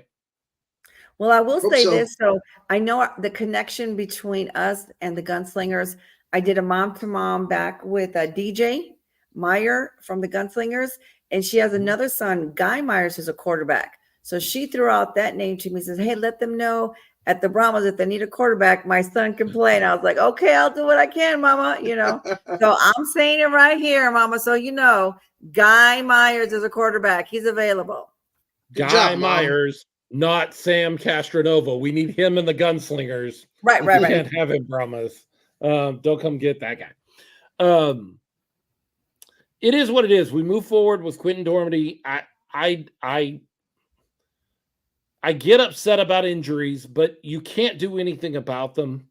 It stinks. It's awful. It's awful for Chase. It's awful for Brahmas fans, but we just got to move forward. The old adage of next man up is absolutely true. Like, Quentin has to step up into that position and be just as good, period. And I'll say this, and Jackie is with us from the Horns Forward podcast, and maybe she's seen something or heard something.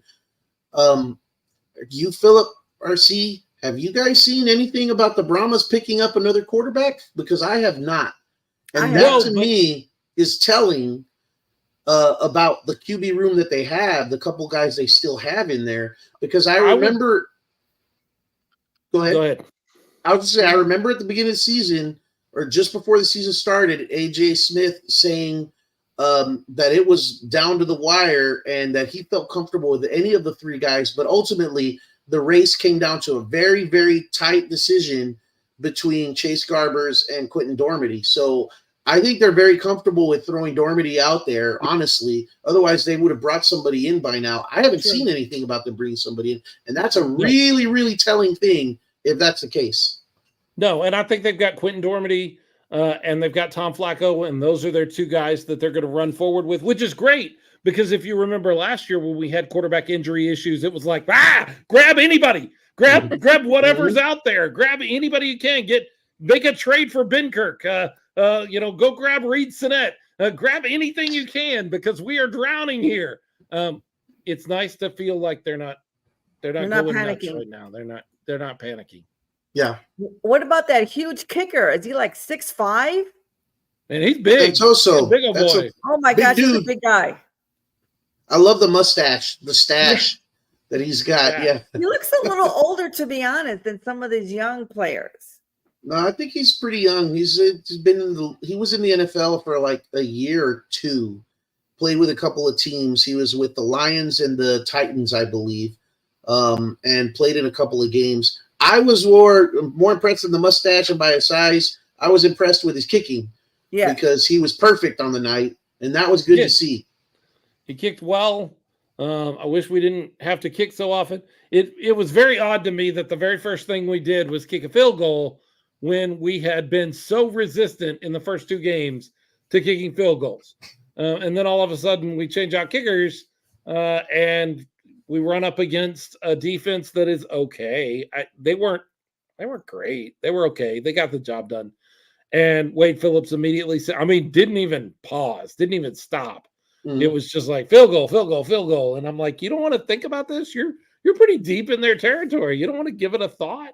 No, he sent center kicker right out there and he knocked it through. But, I prefer 7 points, 8 points, 9 points to 3 points any day of the week and twice on Sundays. And that happened to be a Sunday. So that's true.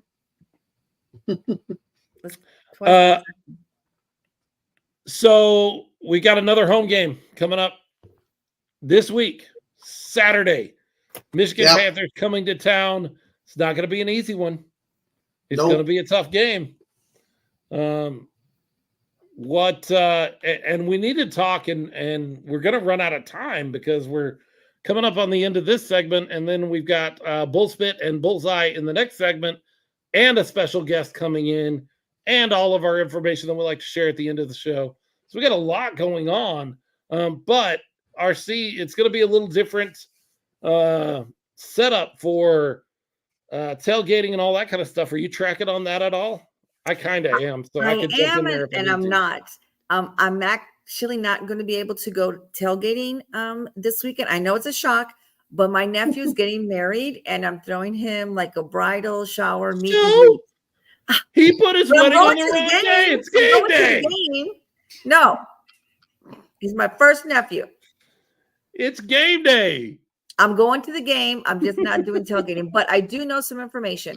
So I know Lot C is going to be occupied. Warren has this is what I wanted to talk about. Perfect. Having a parking lot about a block and a half away. We went there last year. It was a nice setup. The only thing that I didn't like, and maybe some other women will chime in, no porta potties. So we had to walk the block and a half to try to beg a police officer if we can kind of use one of the porta potties. So, but he has guaranteed that he has taken care of that situation. So we're going to have more than the 2 hours that we're limited to. And I don't understand why the Alamo Dome is doing that. Why do we only get 2 hours? In the past, we would have 5-6 hours. Now we're only limited to 2. So don't get me started. But yes, there's going to be the Alamo Dome. The Alamo Dome's going to Alamo Dome. I can't anymore. I just can't. They went up in price. They're like watching us like hawks. They have like, I guess, a tailgate police watching everything that we're doing. So, but besides that, so the next game, it's during Fiesta. It's going to be I believe the game is at 6:00. I think people are starting to tailgate at noon. Again, Warren is really the one in charge of that. There's going to be porta potties. There's going to be barbecue. We're going to have a lot more time. But the main person to get a hold of would be Desiree Rodriguez. And I'm asking Jackie Martinez, other people, super fans, to come and kind of all pitch in. And you don't need me. You don't need me. You guys can do this and make a great tailgating event. Get unified, and it's going to be great. And I'm so super excited. I know we're going to have cascarones. We're going to have big fiesta. The entrance for that lot where the tailgate is going to go on is at Idaho and South Cherry Street. It's $20 per spot. It's limited to 250 spots, so you may want to get there closer to noon and not closer to like 4 if you want to be a part of the tailgating. It is nice that we get to do a full tailgate. And while RC won't be there, I will. There you I'm go. going to be in town. Yeah. I'm coming up to Right. the Gunslinger game, and I'm staying through the Brahma game, so I'll actually get to see a Brahma game live for the first time That's this season. awesome. And This I'll is be out your there Arlington at the tailgate. week. This This is is- my Arlington week. I don't get to do the Arlington week, so this is my Arlington week. Thank you, Leo. Leo and Dolores are going to host me for a couple of nights and allow me to crash in their spare bedroom so that I can come up and take in both games this weekend. I'm very excited to spend some time football and go get to do the tailgating stuff. Wait, you wanted to sleep Ooh, I heard Leo in say the ooh. house? In the house? Oh. Okay. Oh, am I in the high? Do I have Maybe it to, was do I a have to sleep out on misunderstanding, I'm Philip. joking. the back porch there? That's cool. It's fine. Weather's going to be great, so it'll be fine. Joking. So show up for that tailgate. Show up sooner rather than later. We'll see you there. I'll see you there. Leo, I know that you're going to be at a wedding this weekend as well. What's up with people getting married in football season? Yeah, Ridiculous. no kidding. They're You know, ridiculous. I had to break the news to some guys that I ran into on the way out. Jason Leroy and Warren and the captain was there. Mike, and I was talking with them, and they asked me. We talked about the game, and I said, "No, I'm not going to be able to make it because of a wedding." And Lois was with me, and they were like, "So you can FaceTime? Like, what do you mean? You FaceTime the wedding? Come to the game?" And Right. I was like, "Man, I wish I could do something like that." But then Lois is like, "Yeah, he wants to go to this wedding." I'm looking at her, and she's telling them like it's my fault that we're going to this wedding, and I'm going to throw her under the bus right here on the show to anybody who cares is watching. It's not my fault. It's not my fault. I would love to be at the game. I'm obligated to go to this wedding. I care about the people who are having the wedding. I'm not saying I don't care, but I'm just saying, I'm a football fan. Don't tell me I'd rather be at a wedding than at a football game. I would rather be at a football game, but I just can't. I can't. Look, one of these events, Leo, is a once in a lifetime opportunity. The other is a wedding where they're going to be married the rest of their lives. Like, it's fine. It's fine. All right. We are going to take a break here real quick. And then when we come back, we've got a couple of guests that are going to pop in and join us. And we're going to finish out the show. Bull spit, bullseye. What's your top moment? What's your least favorite moment in San Antonio football? Stick with us. Smokin Gunz podcast. We'll be back with some special guests right after this.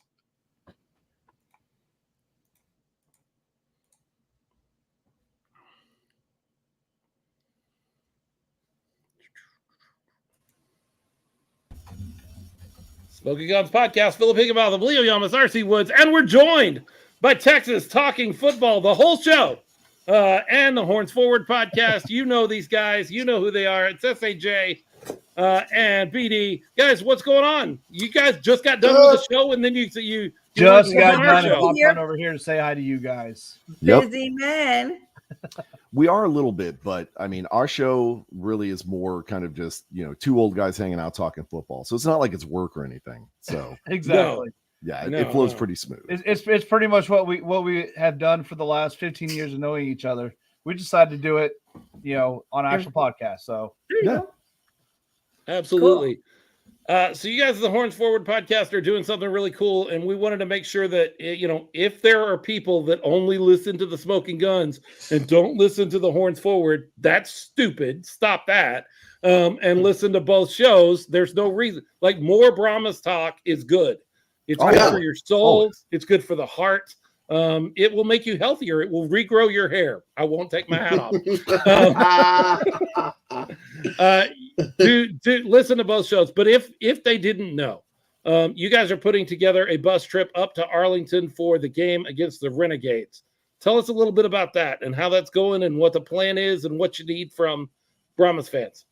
We certainly can talk about that. I got to give credit where credit is due, though, right? 210 Brahmasita, Jackie is the one who actually put this whole thing together. Like, it's not us. We can barely tie our own shoes. That's why we wear boots.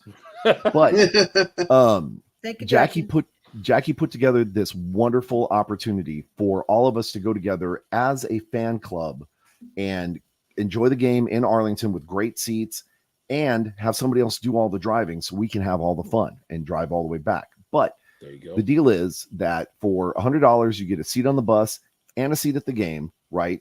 You have a secured place to leave your car because this is next weekend where, I mean, you're going to have a lot of Fiesta events going on and parking is going to be, really crazy. So we're going to have a secured lot at Alamo Brewery, or I'm sorry, Alamo Beer. Make sure I say the right thing. I don't want to say like Alamo Distillery and then it goes to the wrong place. Right. Different place. Yeah. Wonderful alcohol there, not gonna lie, but not where we're going. Not where we're parking. Right. But again, $100 gets you a seat on the bus, gets you what's up, Chris?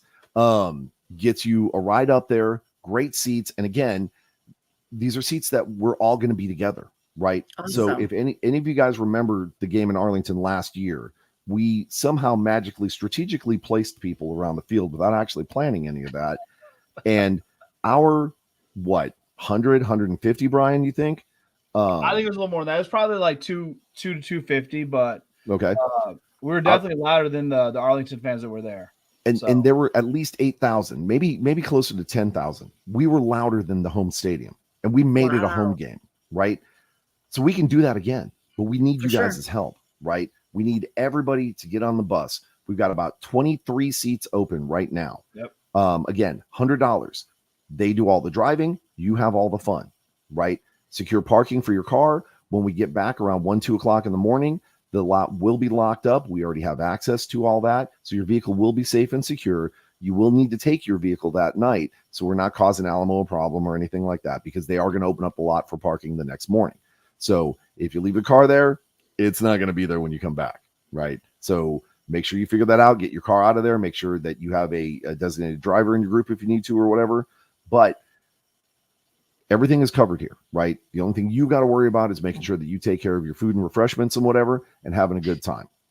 So with that, the game's next weekend. It's next Saturday. Basically, we got 23 seats available.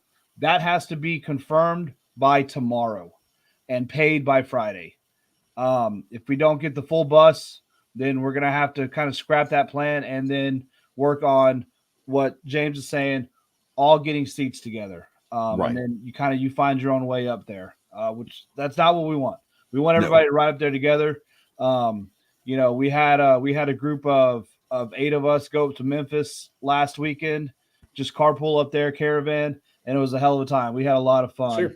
We want to do that with 50 Brahmas fans. Yeah. Above. Well, all of you guys watched the game. I know you heard us. There was no way you couldn't hear us. Oh yeah, Absolutely. Yeah, No, right. Absolutely. Yep. We were livelier than their 8,000 fans, right? The cameras trained to us so many times because San Antonio Brahmas fans are kind of the most energetic in the league. Let's be honest, right? So like BD is saying, let's take that energy, let's multiply it to get about 50, 60, 200 people there, 250. Let's make that Arlington game a home game, and let's get that win again, just like we did last year. Yeah, And for $100, you're not going to be able to buy your ticket, pay for parking at Choctaw Stadium, and your gas. Like that is Can't do No. that is a deal. Absolutely. Yep. That's a deal to get up to the game and to do it with a bunch of great people. And And Brian, there's nothing like bonding with a big group of fans in a bus like that. Like Yes. that's how you build camaraderie, Mhm. as a fan base. So it's going to be a great time. So I hope we can get all the people to join in and get this set so we can have this bus going up there. Exactly. Well, Jason, I'll say this in front of everybody. If you're one person short, let me know and I will pay the $100 so that everybody can make that trip. I'm not going to be able to make that trip, but if you're one person short, call me because I know this is a great opportunity for the fans, and I would hate for this opportunity to be lost by one seat. So if you're down to that one seat, call me. And then find a person to sit in that seat because who's Yes. not going to want to go on someone else's dime. So for sure. We know a couple that would go, right? But again, for more information, make sure you check out the Horns Forward podcast page on Facebook, right? All the information is there. Jackie put it together, so obviously it's a way better explanation than what I just gave here and BD. But there's even links to be able to get a message over to Jackie to ask more information, stuff like that. But again, like BD said, we have to know something by lunchtime tomorrow, because if we don't have the numbers, they are not going to let us take the bus. Yeah. Just plain and simple. Even if we have the money, they're not going to let us do it. So we need to know by tomorrow lunchtime so Jackie can confirm all of that. And then she's going to start working on the tickets. Now, if we don't have the bus, then she's going to cancel that and then start working on the tickets. And then we'll let everybody know where we're going to be, get it all going. Yeah, we're going to have the opportunity to all sit together regardless. It just depends on whether we're going to be right up together on a bus or whether you got to get up there yourself. So Sure. Well, Jason and Brian, we always end our show, or we have been ending our show, with a segment we call Bullspit and Bullseye. It's our favorite thing from the weekend of professional football. That's Brahmas and Gunslingers all together. And then our least favorite thing that happened. You guys want to give us some ideas? We'll start with Leo, so you guys don't have to jump right in. Leo, what was your Bullspit and Bullseye this weekend? Well, my Bullspit was the 2 losses, first and foremost, for the San Antonio teams. But specifically, and I mentioned earlier in the show, BD and Jason, you guys missed it, but I had to call an early Bullspit because of what the subject was at the time, and that was the criticisms on the attendance numbers and the attendance, especially for people that weren't actually at the game and witnessing what we saw. You and Jason, you and I talked about it a little bit as I was leaving the game, but that's my Bullspit for the week. That one really bothered me. I already said why earlier, so I won't repeat all of that. That's my Bullspit. And my Bullseye, I gotta give it to the San Antonio Gunslingers for their event that just happened with the San Antonio the medals. Yeah, this morning, giving away their Fiesta medals, the San Antonio Gunslingers Fiesta medals. They had a giveaway, which apparently was a great success. I saw some pictures. We had a friend of the show send us some pictures. He was there and shared that with us, and there was at least a couple hundred people in line there. So I think that was a great event. And he mentioned he was one of the few there actually wearing San Antonio Gunslingers gear. It was mostly people that are, San Antonio goes crazy over the Fiesta medals. So I think that was a brilliant way for the Gunslingers to kind of get some more exposure on the team and the organization. And what better way to do that than offer them something for free and then have them come out to the new facility so they can visit and see just how serious this organization is. Because anybody that's been there, look at it and you'll see how serious this organization is about being a long-term staying power in San Antonio. So that's my Bullseye for them. Kudos for them. That was brilliant. RC, what about you? Bullspit, Bullseye. Well, my Bullspit is sad, but it's the injury to our quarterback, right? And that's unfortunate, but that's part of the game. Sending tons of prayers, but that would be, the negative part of it, right? My Bullseye would be the guacamole contest. It was so much fun organizing it. I want to thank again the contestants. Thank again the judges. And especially Jackie, when she brought it, man, that was a great presentation of that guacamole. So kudos to the Horns Forward for working together and the unity that it really brought a lot of the fans during tailgating. So that's my Bullseye. Excellent. Brian, how about you? BD, Bullspit, right. Bullseye, what do you got? Bullspit, I'm going to go with the loss as well. That was kind of a hard game. Brahmas didn't even sink at all. Just kind of struggled throughout. Bullseye, I'm gonna go with our boy James Carr, ticket rep, having 4th and Gold in Discovery Camps as the honorary captains for the game. 2 amazing cancer charities. We actually had a buy one get one free ticket deal that actually donated money to those 2 awesome causes. Very cool. Really, really cool Awesome. thing. Really great deal. So, that's my Bullseye. Nice. Jason, how about you, man? So, yeah, most of you guys know, and I'm not going to say really anything about it. You guys know this has been a little bit of a rough week the last day or so. but there's been some good that's come out of it, right? There's been a lot of fellowship. There's been a lot of camaraderie. There's been a lot of connectedness, and it really has kind of drawn us together. So I'm going to say Bullspit was the San Antonio Gunslingers game. I really believed that, you know, they were going to turn it around and get off this losing slide. I know that they've been struggling a little bit, but I have faith in Coach Menace and our quarterback, right? I mean, these are incredible players. It's just, unfortunately, it's a different game than what they're used to in the NAL. Sure. And I don't think that they've fully quite made the adjustment yet. So that's going to be my Bullspit. My bullseye, the camaraderie from the game, man. Yeah, from the sure. Brahmas game, we had, and I'm going to take my shot because you guys know St. Louis is my frenemy, right? Oh, okay. We had at least 10 battle chickens come and hang out with us. We had Ballhawk running around talking to everybody. We had, you know, a bunch of St. Louis people come by, and, you know, we razzed them a little bit and said, hey, grab some tacos and grab, you know, some drinks and stuff, and, you know, hang out with us if you want, or, you know, if you've got someplace to go, keep on going, but you're welcome to everything that's here. And everybody that we talked to about it was so excited, and so it just felt so welcome, right? So San Antonio, you guys 100% represented at the tailgate, like you always do, right? No big surprise. But just the fact that you've got people across the country talking about how awesome the tailgating is here, that's a bullseye. That's you guys. You did that. Yep. So my turn here. My Bullspit would be the Chase Garber's injury, not just because of what it does to us as Brahmas fans and we lose our starting quarterback. We're going to get over that. The next guy up is going to perform. Quentin Doherty's got things. But what it does to Chase and how it sets him back at this point. We talked a little bit about this earlier, and I really think NFL scouts look at moments like that and they go, oh, see, he's injury prone. That's why we can't. And that hurts. That just hurts him moving forward. And I hate that for that guy. I hate it for us as Brahmas fans, but I hate it even more for that guy. My bull's eye is actually this moment right here. I know that you guys hear some of this kind of stuff too, where certain people around our community attempt to play Smokin Gunz and Horns Forward kind of off of each other. And, hey, do you hear about what they're doing? Or, hey, can you believe how they handled this? And we don't ever feel like this isn't a competition. It has never been a competition. More people talking about football in San Antonio is a good thing. It's a win-win. It doesn't matter how it happens or who's doing it. But it took an incident yesterday that I don't want to give any oxygen or any air to for us to start a conversation and invite you guys on the show because we want you to make this buzz. And this is the way it should work.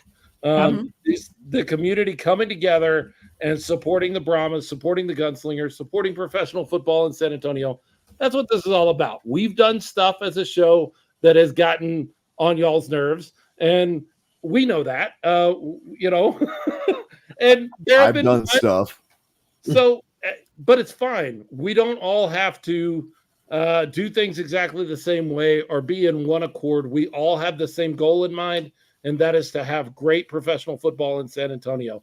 So this moment that we were able to have you guys bounce over from your show onto our show and spend some time with us, that's the way this is supposed to work. And if you're doing anything in the San Antonio football community to divide people instead of uniting them, hit the door.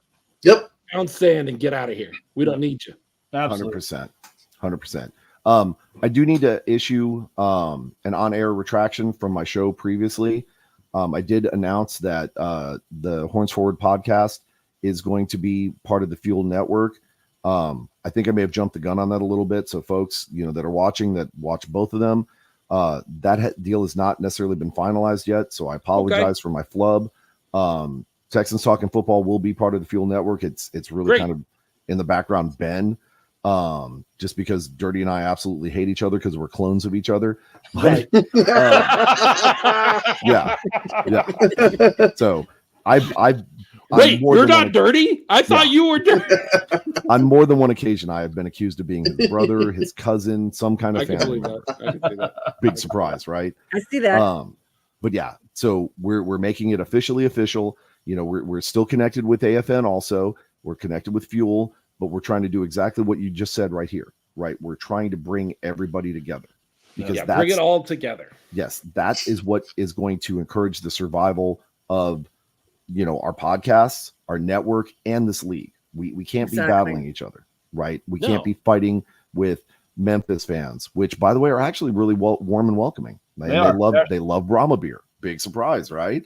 Who wouldn't? I But mean, It's good stuff. We're bringing every fan over one Brahma beer at a time.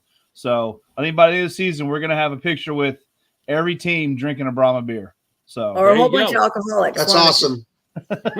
maybe that too. Whatever. well, I mean, Whatever it takes. yeah, we do drink it responsibly. One, True, maybe true. two over a long period of time. Always drink responsibly, kids. For sure. That's just my PSA. So I'm done. Oh, sure. Not kids, adults. Well, Leo, when you get to be my age, everybody's becoming a kid. Everybody's a kid. No, I get that. No. Yeah. Yeah.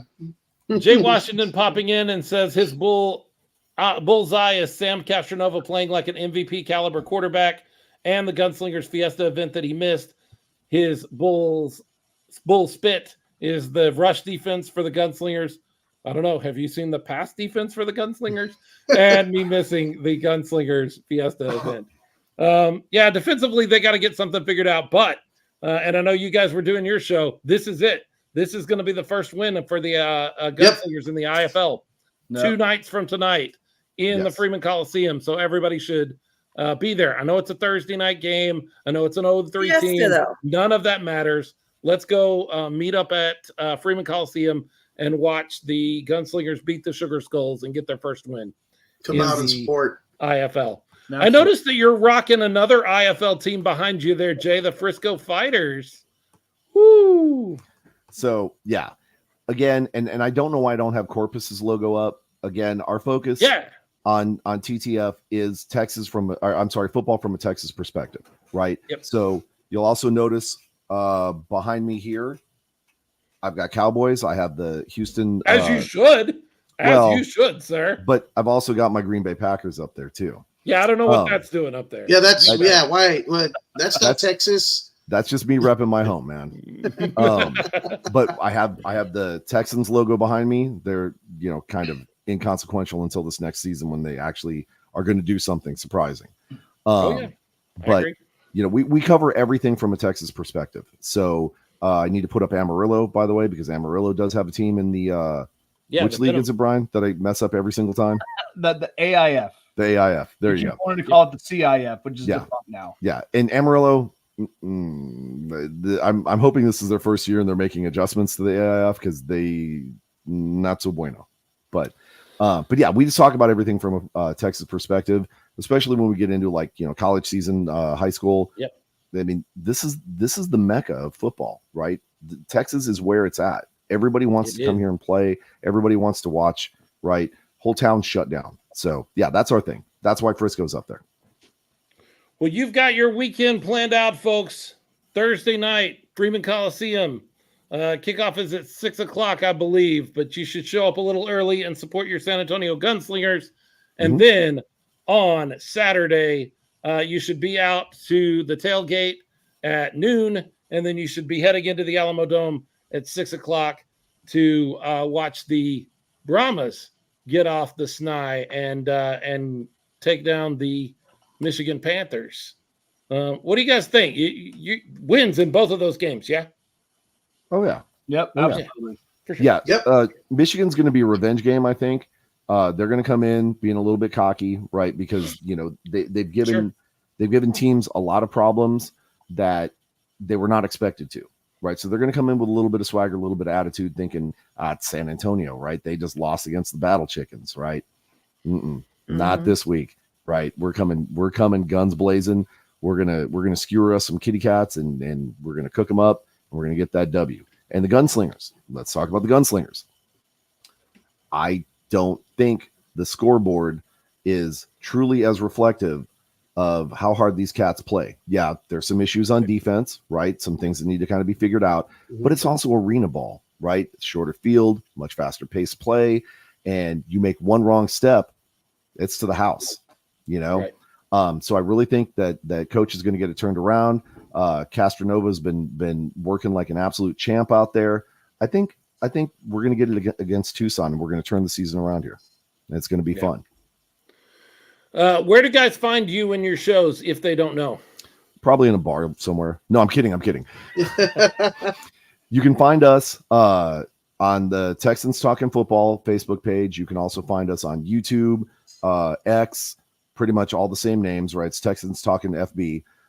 You can also find us Horns Forward Podcast on Facebook. You can find us on YouTube. You can find us on X. You can find us on Instagram. You can find us on just about all the social media. I'm not the social media guy. I don't understand how all this stuff works. I still have my MySpace page active. Okay. So I don't do all this stuff. But yeah, all you got to do is just do a search for us on Facebook, X, Instagram, whatever. You'll find us all there. Excellent. Well, that's going to wrap things up when it comes to professional football. No matter where it's played, no matter what field it's played on, the 50-yard fight, the 100-yard field, up in Green Bay, down in Jacksonville, over in Michigan, or right here in San Antonio. When it comes to professional football, the 210 has got something to say. Bang, bang. All right. Thank you guys so much that are still watching on Facebook. Jay, BD, Thanks, we loved having you on. We know we Thank you all guys have for shows having us. going on at the same time, but anytime we can have you guys on and we can pull this community together, that's what we want to do, and that's what we want to see. Definitely. And Thank you guys Appreciate are it. always welcome to come see us. Unfortunately, our time slots do conflict a little bit. Yeah. But come see us anytime you guys have time. Come visit us, man. We'd love to have you guys. You bet. Let me know Thanks, if you need guys. an So much, extra guys. We ticket, appreciate having you. Jason. Get on that bus for tomorrow. Yes. Get on that bus. Yeah. Yes, everybody. Go email Jackie right now or text Jackie right now to Yes. get your spot on the bus. They gotta get those 23 seats full. Yes. All right. We're checking out because I'm right. sure we got another show to go to somewhere. Right? Love you guys. Better guys. Good luck, guys. Guns up, Y'all horns take- forward. Guns Let's up, go. horns forward. all this Yeah. stuff. Yeah. Oh, all right. That was fun. That Always was fun. enjoy It goes having the by show. quick when you have all those different guests. Remember, folks, our deal. We bring this to you live, but you go online tomorrow morning to your favorite podcatcher and you download the show. And then you don't skip out like these two people on us this week, and you show up. You're both going to be there Thursday. Yeah. Gunslingers. Yes, I'll be there. I'll definitely be there Thursday. I just can't be there Saturday. Saturday. I'll be at the just game didn't work Saturday. out. I'm just won't be tailgating. I'll be there I'll at be the there. game. I'll be following it on my phone as much as I can. Yeah. Philip, Gotcha. are you going to be in Leo's seat? I don't know. In fact, it just occurred to me that may be a possibility, but I got to talk to Leo about that Yeah. offline and not lock him into something online. He's already providing me a place to stay. I feel terrible being like, hey, why don't you give me your ticket too? Since you're not going to go. Well, you'll But be sitting right behind Jerry and I. we'll talk some more about that. 2 wins. It's going to be 2 wins, and I'm serious. Let's make it happen. We're going down. There's For never sure. been a better opportunity for the Gunslingers to get this first win than this right here. It's not as good a team, and they have been through it over the last few days. This is the time to capitalize, and none of that is the Gunslingers' fault, but we still need to capitalize and take advantage and get that first win. And the fan base needs to be there to support them. So Yes. be there. I know it's Thursday night. I know you work the next day. I know that it's a 3-0 team and you're San Antonio and you're like, I don't want to go out there and watch some 3-0 football team. Tough. Do it. You just got to do it. You just got to make it happen. All right, I'm folks. bringing 6 guests to the Gunslinger game. 6. You're bringing 6 what? Guests? Guests. Oh, cool. That's Cool. awesome. Very cool. All right. Well, thank you so much, folks. Take it easy, and we will see you at the games and out this weekend. Adios. Bye. Bye, guys. Thanks.